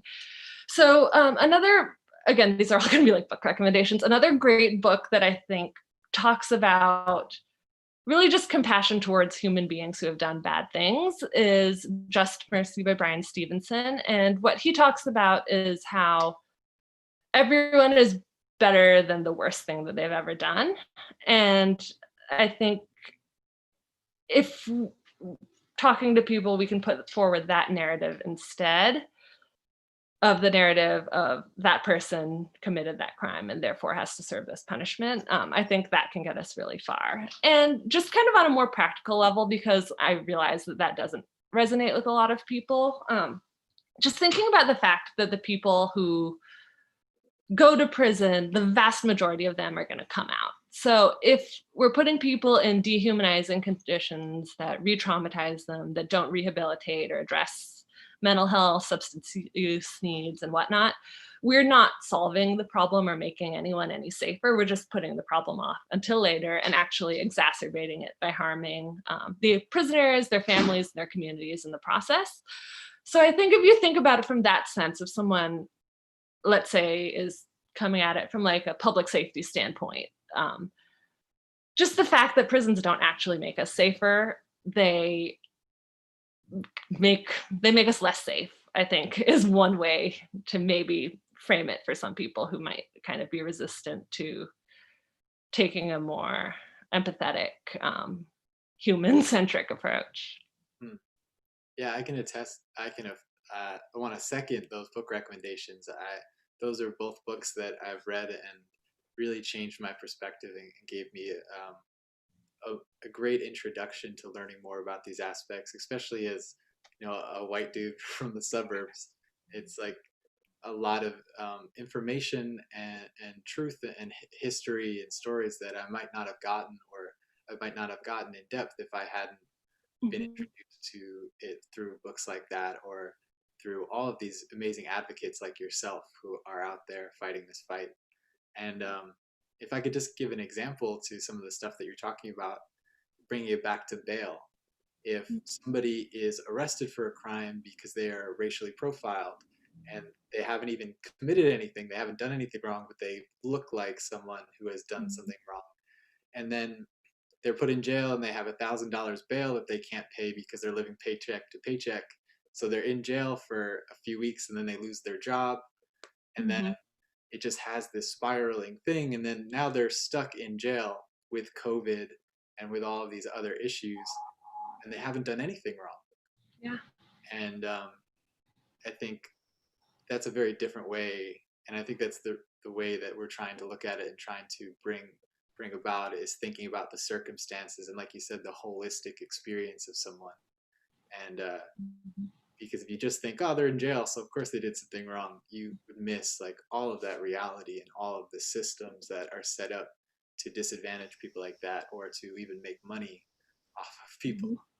Yeah, absolutely. And also, even like a lot of people are people who have done something wrong. Like maybe they've done something that genuinely has harmed another person, but that still doesn't tell their whole story. That doesn't talk about maybe intergenerational trauma that they've suffered, mental health issues that should have been treated. And maybe if they'd grown up in the suburbs or grown up in a wealthy family, maybe it would have been treated for that person. But if you have someone who kind of never got that opportunity, maybe they will end up making a mistake and doing something bad, but that doesn't mean that their entire life should be devalued. Absolutely. Thank you for making that point and for emphasizing that. It goes really well with the Brian Stevenson quote that you offered. I think, yeah, that's such an important point, that even people who have done harm deserve the kind of kindness and compassion that we're trying to look for. And speaking of holistic people, we have just one more question for you. And you're such a wonderful holistic person of many, many shades. And I was wondering if you could talk to us about maybe some of your plants or these incredible decorations. Oh my God, yes. I can show you my decorations. Wow. Tree. And I wish it were daytime so you could see all my plants. But it is a very Christmas in the jungle theme is what we're going for. So nice. I love it. Yeah. Do you have anything else that you'd like to talk about, either about the legal system or like a fun plant fact that you'd like to share? Oh dear. For all of that. Sure. So I think my fun plant tip for any plant lovers out there is that you probably overwater your plants. So people who really struggle with keeping plants alive, it's probably because well, obviously if you don't water them at all, that's bad, but there's definitely a lot of people who just kind of kill their plants with love. And I used to do that, but I have learned the error in my ways, and I just water them when they're thirsty and not before. Nice. Well, thank you so much, Sarah. I really appreciate you taking the time out of your busy schedule to come and hang out with us and to offer so much wisdom and experience. I think it really helped all of us so much to understand these issues better and to be able to think more deeply about it, and to also have some resources and some book recommendations to look further into it. So yeah, this is amazing. I'm so impressed with what you've put together, so I'm excited to see the rest. Thanks. It's really just having awesome people like you on, and I sit back and look good. Thank you. Yep. All right. Bye, Connor. Take care. All right, now we are ready for Gentlemen Brawlers. I think I have to let their... All right. So up next is Gentlemen Brawlers. And, oh, here they are. Cool. Becca and Matt. Let's just do a quick sound check real quick. You guys are still muted, I think. Yeah, Zoom is tricky. Zoom is very tricky. Guitar Can you hear us sounds now? great. Vocals sound great, yeah. Keyboard sounds good. Yeah? Want to play your guitar?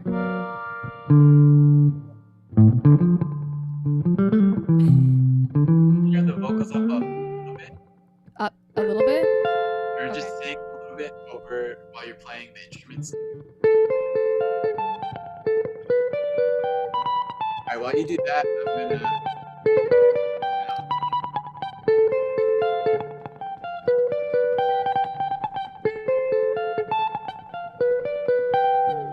Hello, is that better?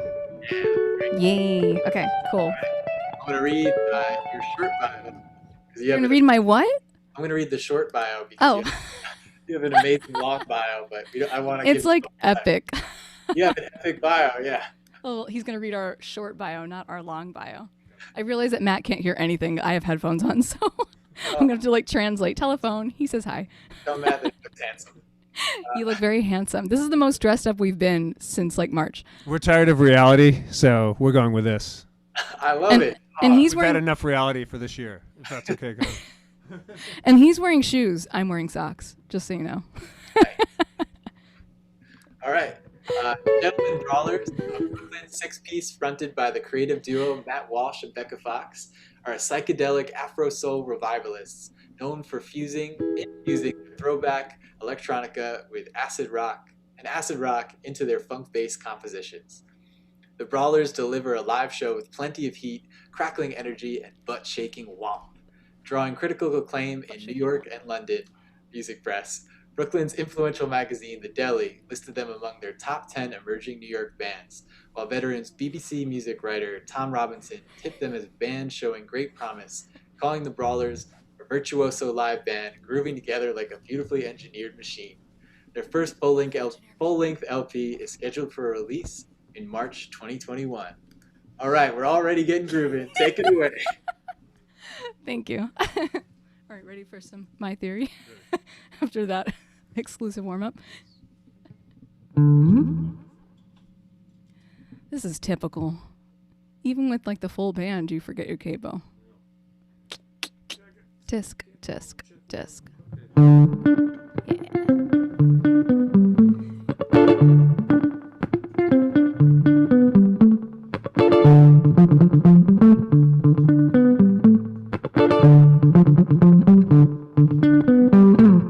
She's up to something. She's up to something. That's my theory. That's my theory. She's up.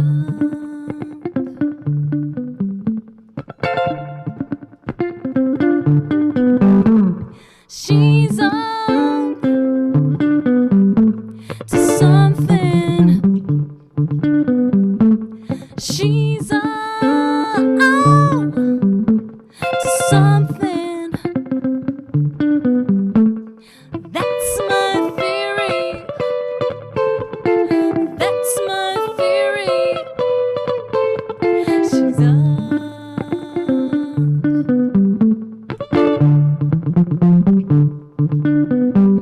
That's the thing of chicks. It's hard to tell what really gives. That's the way it is with chicks. It's hard to tell what really gives. It's hard to say with chicks what the story is, where the truth lives. Everything is relative with chicks. She's on.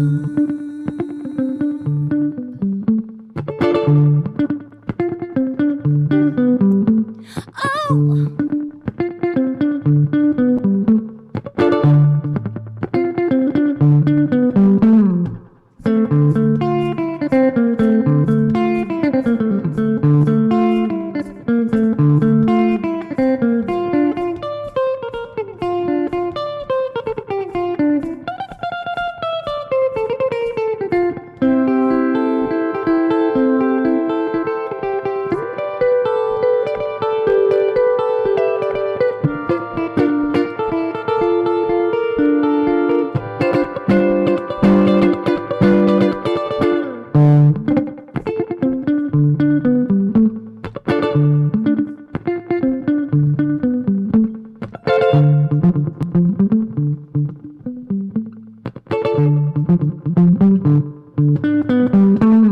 She's up to something. She's up to something. That's my theory. That's my theory. That's my theory. That's my theory. She's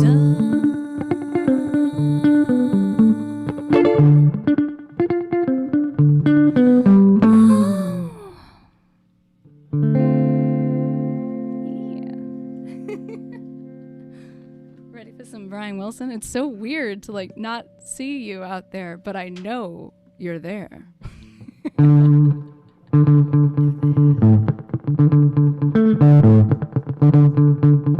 Oh, I see a message. Sounds amazing, somebody said, so we know we're not alone.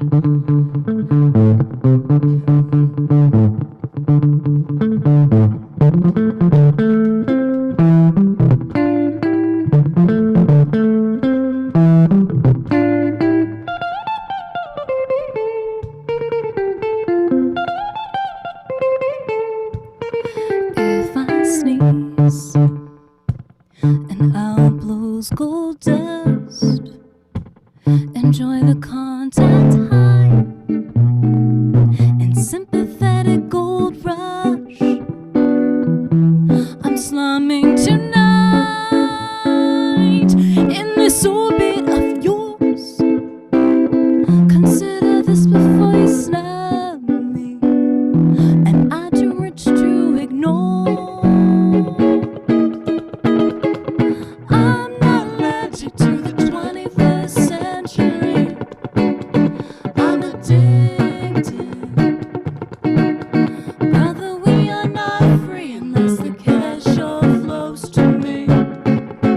Unrestricted, maybe I'm addicted.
Things of this world, they do not last.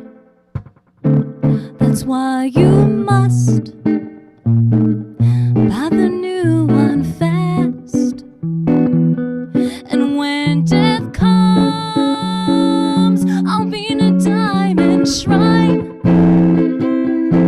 I ain't no Brown Wilson, I was made for these times.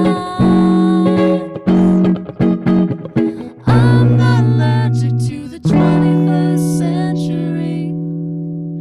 I'm addicted. People, we are not free unless the cash flows to me. Unrestricted, baby, I'm addicted.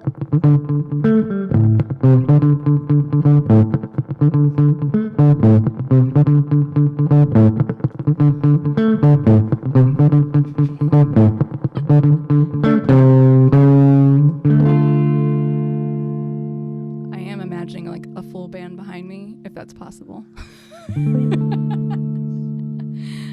Ready for some power surges? Power surges. Sweet.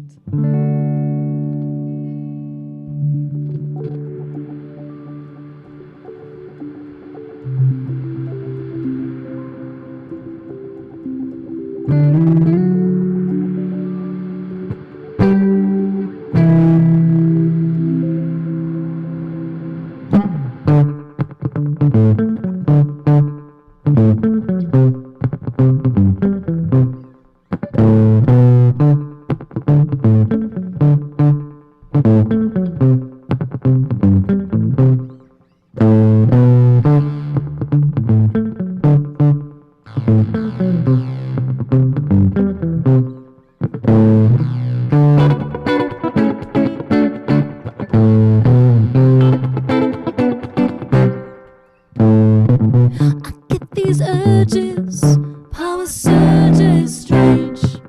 It's so strange. I get these urges, power surges. I can't explain. I can't explain. The beat diverges, warps and merges. I feel my people moving with me. You look so good when you're lonely.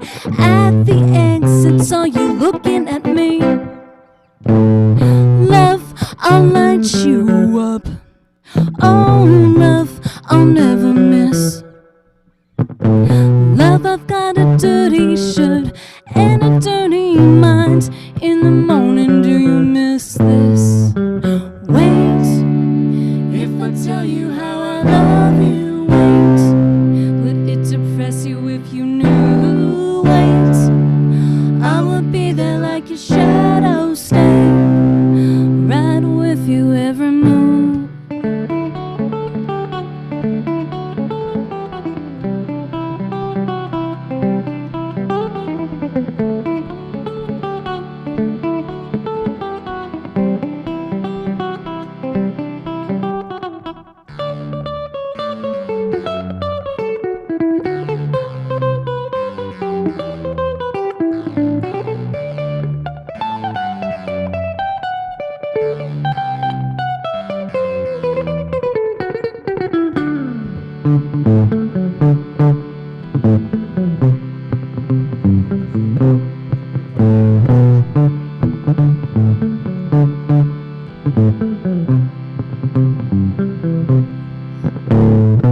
I get these urges, power surges, strange.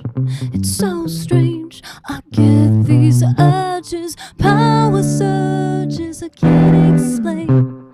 I can't explain. To fight the urges, worthless. What is the purpose? I'm dancing shirtless. You're coming at me, blowing up with animal power at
kind of left him hanging there, but he found his way out of it. I didn't know. I was like, is he gonna land the plane? The joke is Chatty Matty is his nickname. Chatty Matty, land the plane. That's all I'm gonna say. The next song we're gonna do is called Permanent Waves, and it's actually our next single coming out next month. And Connor was in it, so it's kind of exciting. And I'm like, oh, it looks so good. Anyway, you can't see it. Ha ha.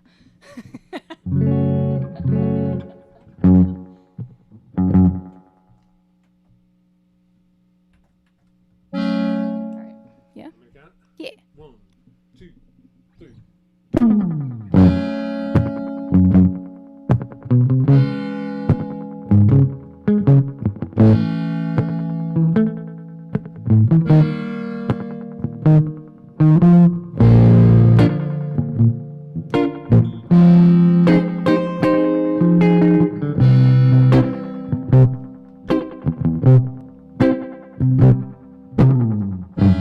Yesterday I walked about. Sometimes I don't know what I'm thinking about. But I'm glad it's goodbye. You don't have to think twice. Come back another day. Take a picture of my face, so my identity won't be erased. This is how it feels to realize you and I cross common trails that never will collide. Go on, feel the strange. Go on, there's no meaning, just change. Hold on, I know you can hang. I've seen you on the permanent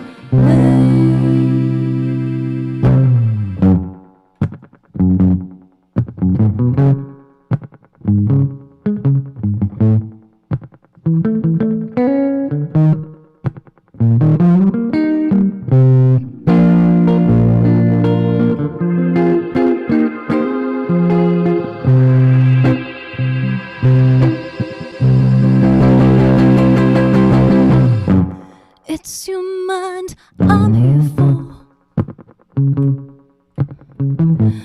All you gotta do is open the door. I fully aim to get my soul known again, right here on your floor.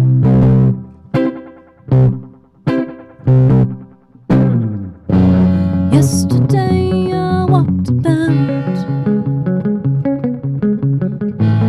Sometimes I know what I'm thinking about. I think too much. I know I waste my time. It's a crisis, but I'm on the case. Go on, feel the strange. Go on, there's no meaning, just change. Hold on, I know you can hang. I've seen you on the permanent waves. Hey, hey, I've seen you on the permanent waves. I've seen you on the permanent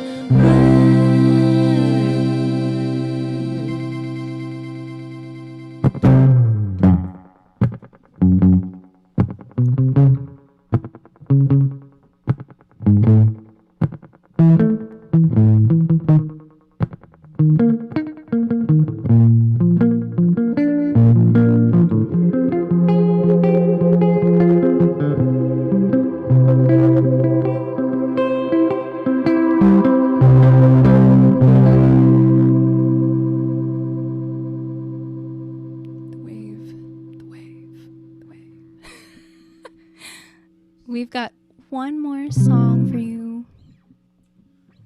Want to talk about it or no? You just want to do it. What do you think? You should thank Connor. Oh yeah, we should thank Connor. Yeah. We should definitely thank Connor for definitely having us out here tonight. Oh my gosh, this has been awesome. I'm so excited to actually be dusting off these performance cobwebs with everybody because it's been a minute. We've been in the studio. Actual show. I think this is the thing that we wore to our last show, and we're like, oh, what was that again? You know, or live show back in February. Last show that wasn't in our apartment. Yeah, we've played a couple shows, but definitely it's not the same without our bandmates. And yeah, Soon. It's coming. It's coming. The vaccine is coming. So until then, thank you guys so much. And please donate to the National Bailout. Please, please, please. I think we're pretty close in our goal from what I've heard. So I've been popping in. So yeah. And there's several more nights of music, film, conversations, and more. So it's awesome. Yeah. Sorry.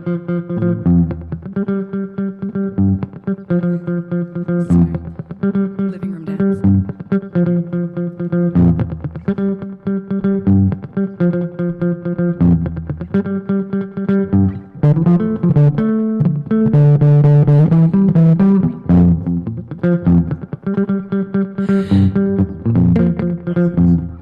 He just played the solo from the other song, just so you guys, if you didn't catch that. There you go.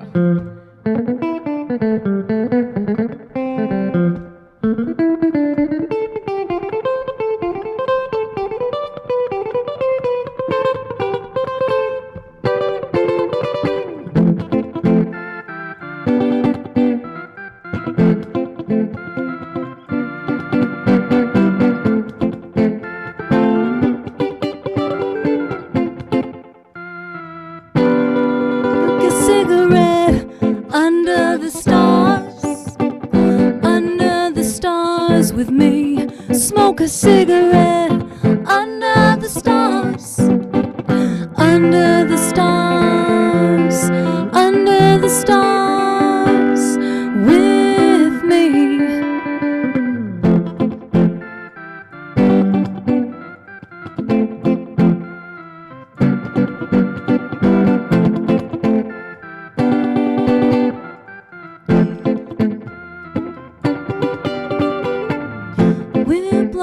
Smoke at the world, living mysteriously.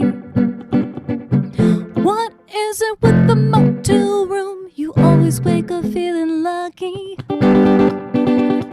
Dashboard breakfast, lotto ticket on the mattress. From my window we can see the west, and the future's anyone's guess. Smoke a cigarette under the stars, under the stars with me. Smoke a cigarette under the stars, under the stars, under the stars with me.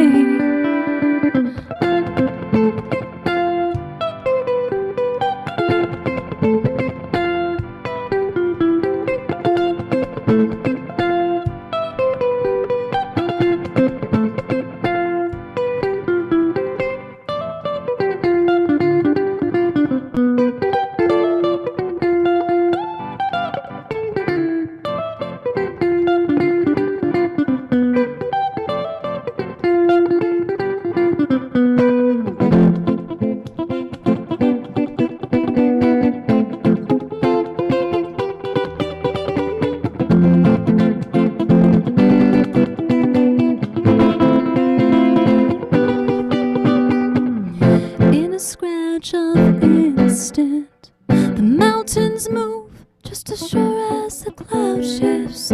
There's a dream that pursues me.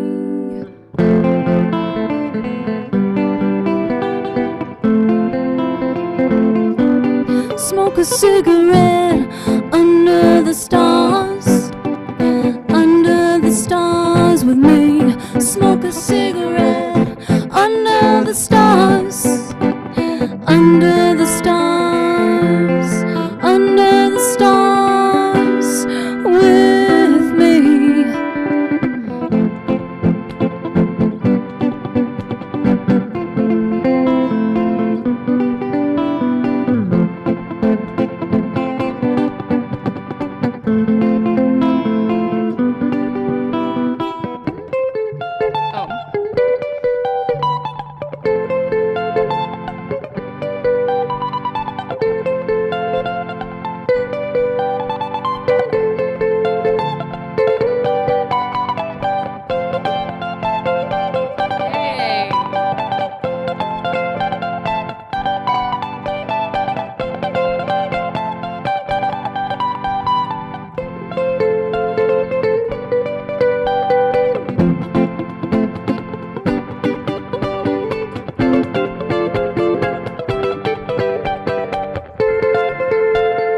We rocked out so hard we landed on our couch.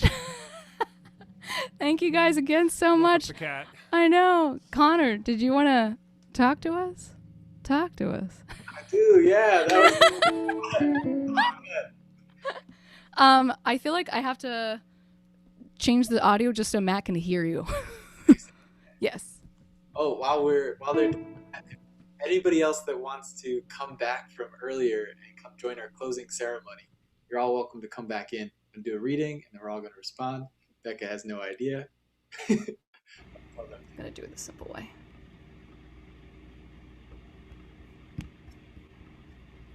Hey, can you talk? Yeah, I can hear you. Can you hear me? No.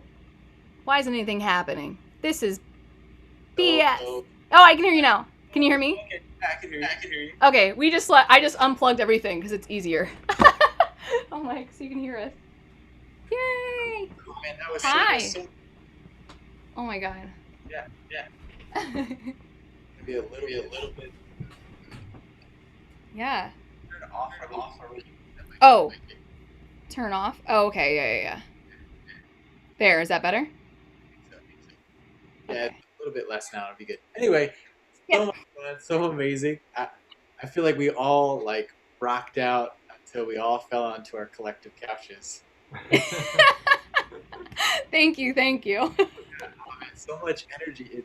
It's so enriching to like see how much joy and fun you guys are having. It's hard to like capture that how you guys are live. I've been like in person. Yeah. Your energy and just the fun you were having made me feel like I was right there with you, like dancing with you. Oh. On the show. So, It's all to her. He can keep up. I was grumpy all day, so it must be back now.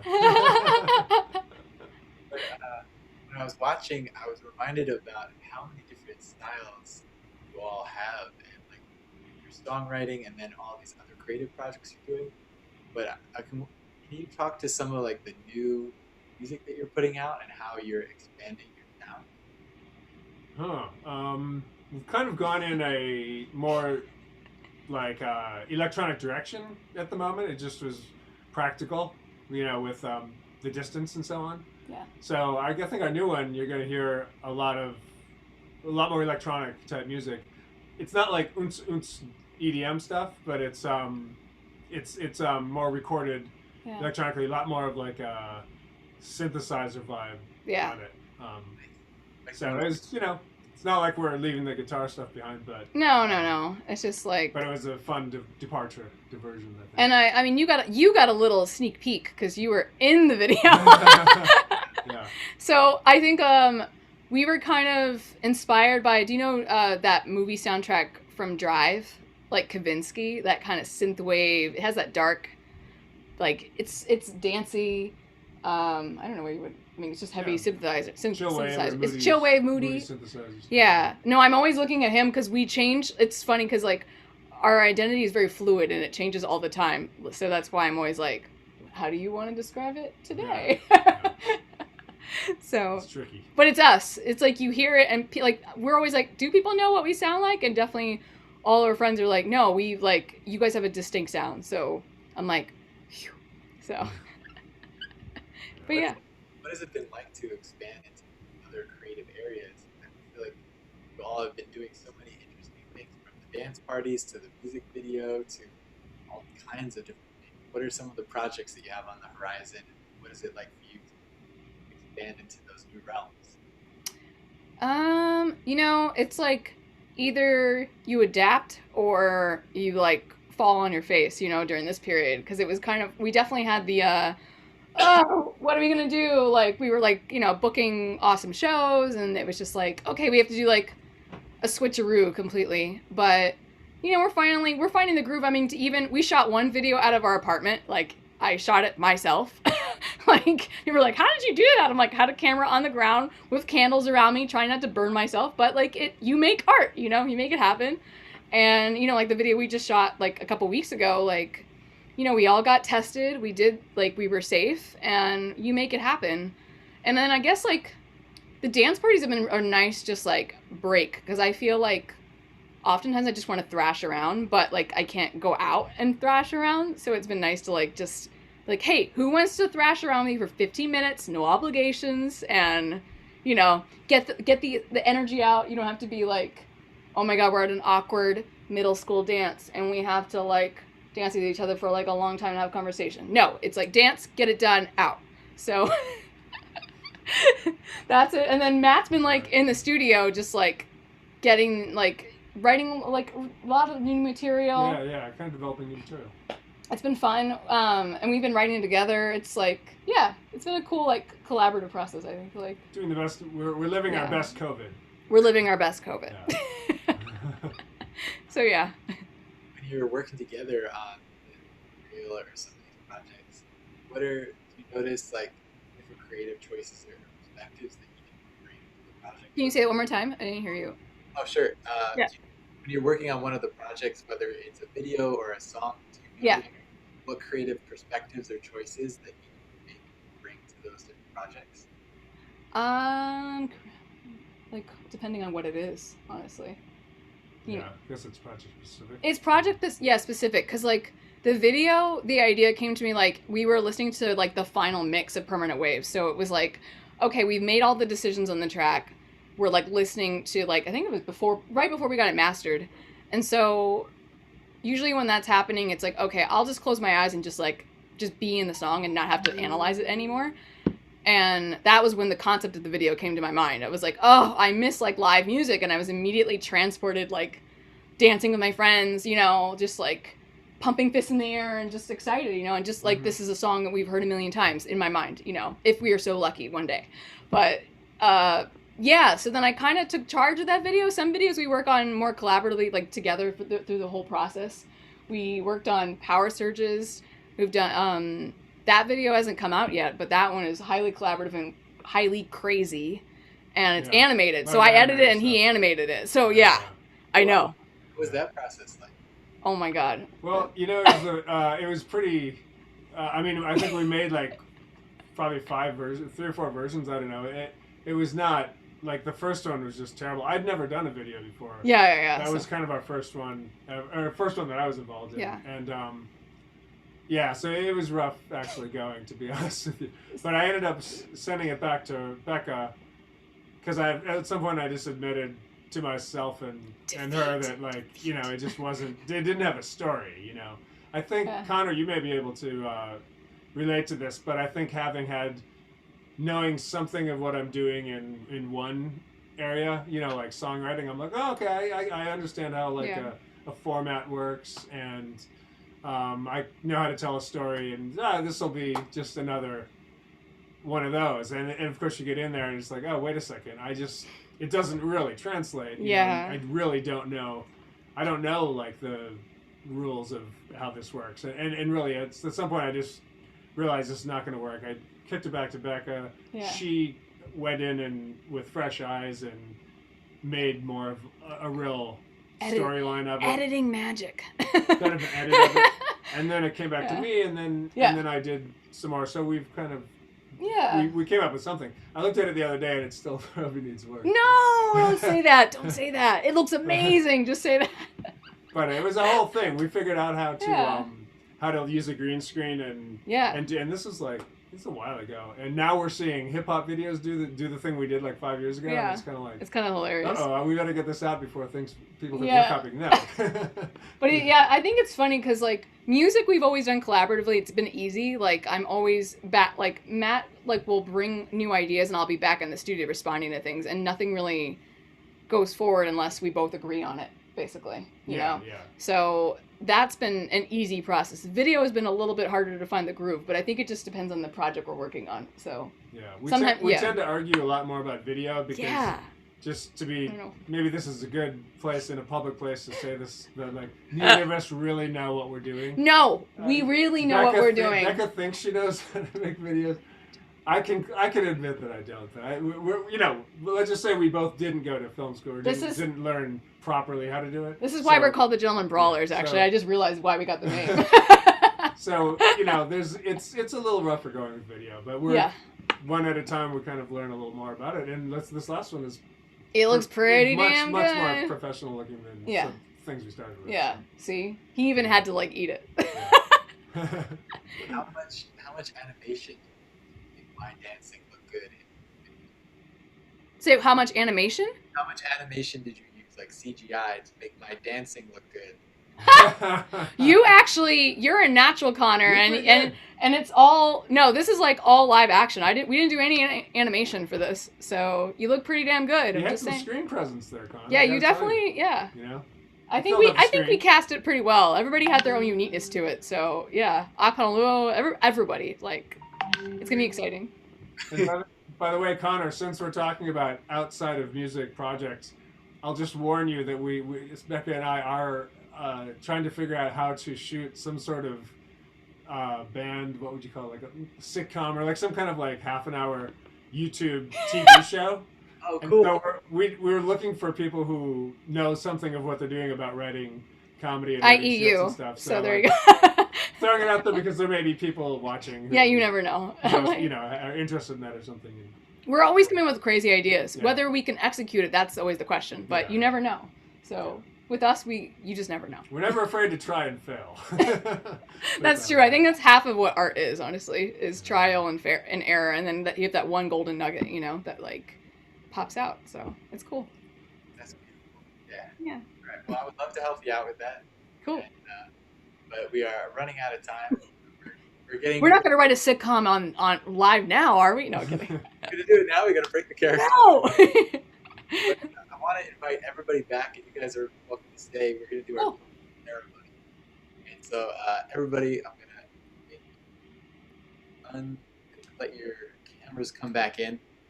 And but by the way, sorry for all the beeping. By the way, I was like, ah. So, oh man. First off, thank you so much to everyone who has donated to the national bailout. I just looked. We went way past halfway. We're just finishing up the fourth night, and we are way past halfway. So I actually extended the goal, the milestone goal, from 2,000 to 2,500. Now we are halfway of our new goal. So we have 4 more nights to hit a new higher goal. So thank you so much to everyone. Link is in the description and all these amazing bands.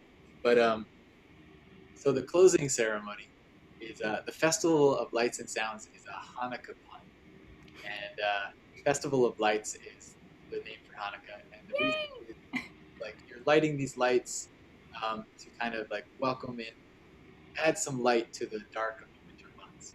And there's more Hanukkah specific things, but that doesn't matter. But I thought I'd do like a candle lighting. To kind of, oh my God, my Jewish side is getting really excited. Well, Thursday, my sister is going to come and we're going to do a real Hanukkah celebration, prayers and everything, the blessing, and sing songs in Hebrew, and it's going to be great. But instead of a candle lighting, I thought I would do a reading, and I would invite all the artists and all the people back to respond to the reading. I think on the first night I forgot to tell people that what was happening, and I just like surprised Akponaluo, and I was just like, "Here's a thought," and then I was like, "All right, bye," and then we didn't like sit and let it sink in. So I was inspired by Sarah's conversation, so we're going to read something from Just Mercy. I read something from Just Mercy yesterday, but this is a different passage. Yeah. So all right, here we go. So after the reading, feel free to share whatever you would like. So Brian Stevenson, who is the author of Just Mercy, he is a person who he's a lawyer and an advocate who gets people off of death row, and also is an advocate for all kinds of civil rights and things. So this book is about his experience with death row prisoners. And he's saying, I looked around my crowded office at the stacks of records and papers, each pile filled with tragic stories, and I suddenly didn't want to be surrounded by all this anguish and misery. As I sat there, I thought myself a fool for having tried to fix situations that were so fatally broken. It's time to stop. I can't do this anymore. For the first time, I realized that my life was just full of brokenness. I worked in a broken system of justice. My clients were broken by mental illness, poverty, and racism. They were torn apart by disease, drugs, and alcohol, pride, fear, and anger. I thought of Joe Sullivan and of Trina, Antonio, Ian, and dozens of other broken children we work with, struggling to survive in prison. I thought of people broken by war, like Herbert Richardson, people broken by poverty, like Marsha Colby, people broken by disability, like Avery Jenkins, In their broken state, they were judged and condemned by people whose commitment to fairness had been broken by cynicism, hopelessness, and prejudice. I understood that I don't do what I do because it's required or necessary or important. I looked at my computer and at the calendar on the wall. I looked again around at my office and the stack of files. I saw the list of our staff, which had grown to nearly 40 people, and before I knew it, I was talking to myself out loud. I can just leave. Why am I doing this? It took me a while to sort it out, but I realized something sitting there while Jimmy Dill was being killed at home in prison. After working for more than 25 years, I understood that I don't do what I do because it's required or necessary or important. I do it because I have no choice. I do what I do because I'm broken too.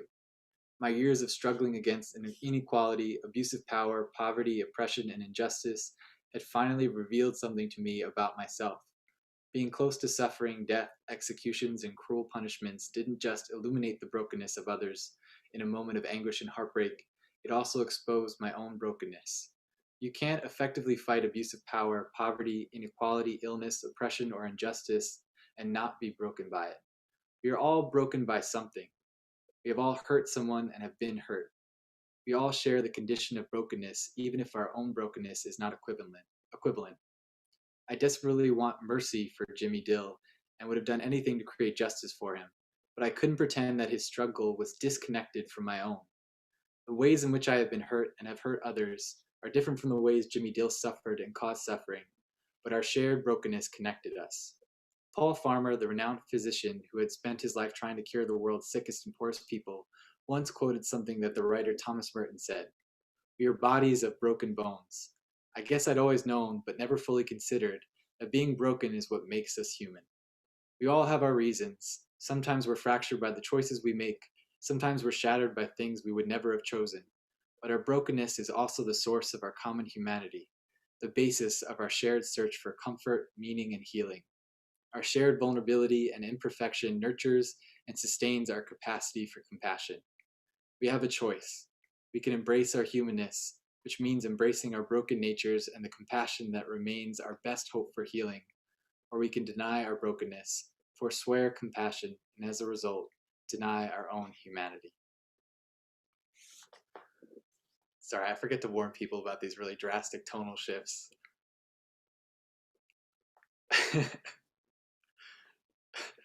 But yeah, thank you so much for listening and for being here. And if anyone else has a response or anything that they'd like to share, no pressure. I know I'm putting all of you on the spot. Didn't tell you the prompt or anything, but just wanted to share that story. Thank you for sharing that. But we're all just bodies of broken bones. That was the line that stuck out the most to me.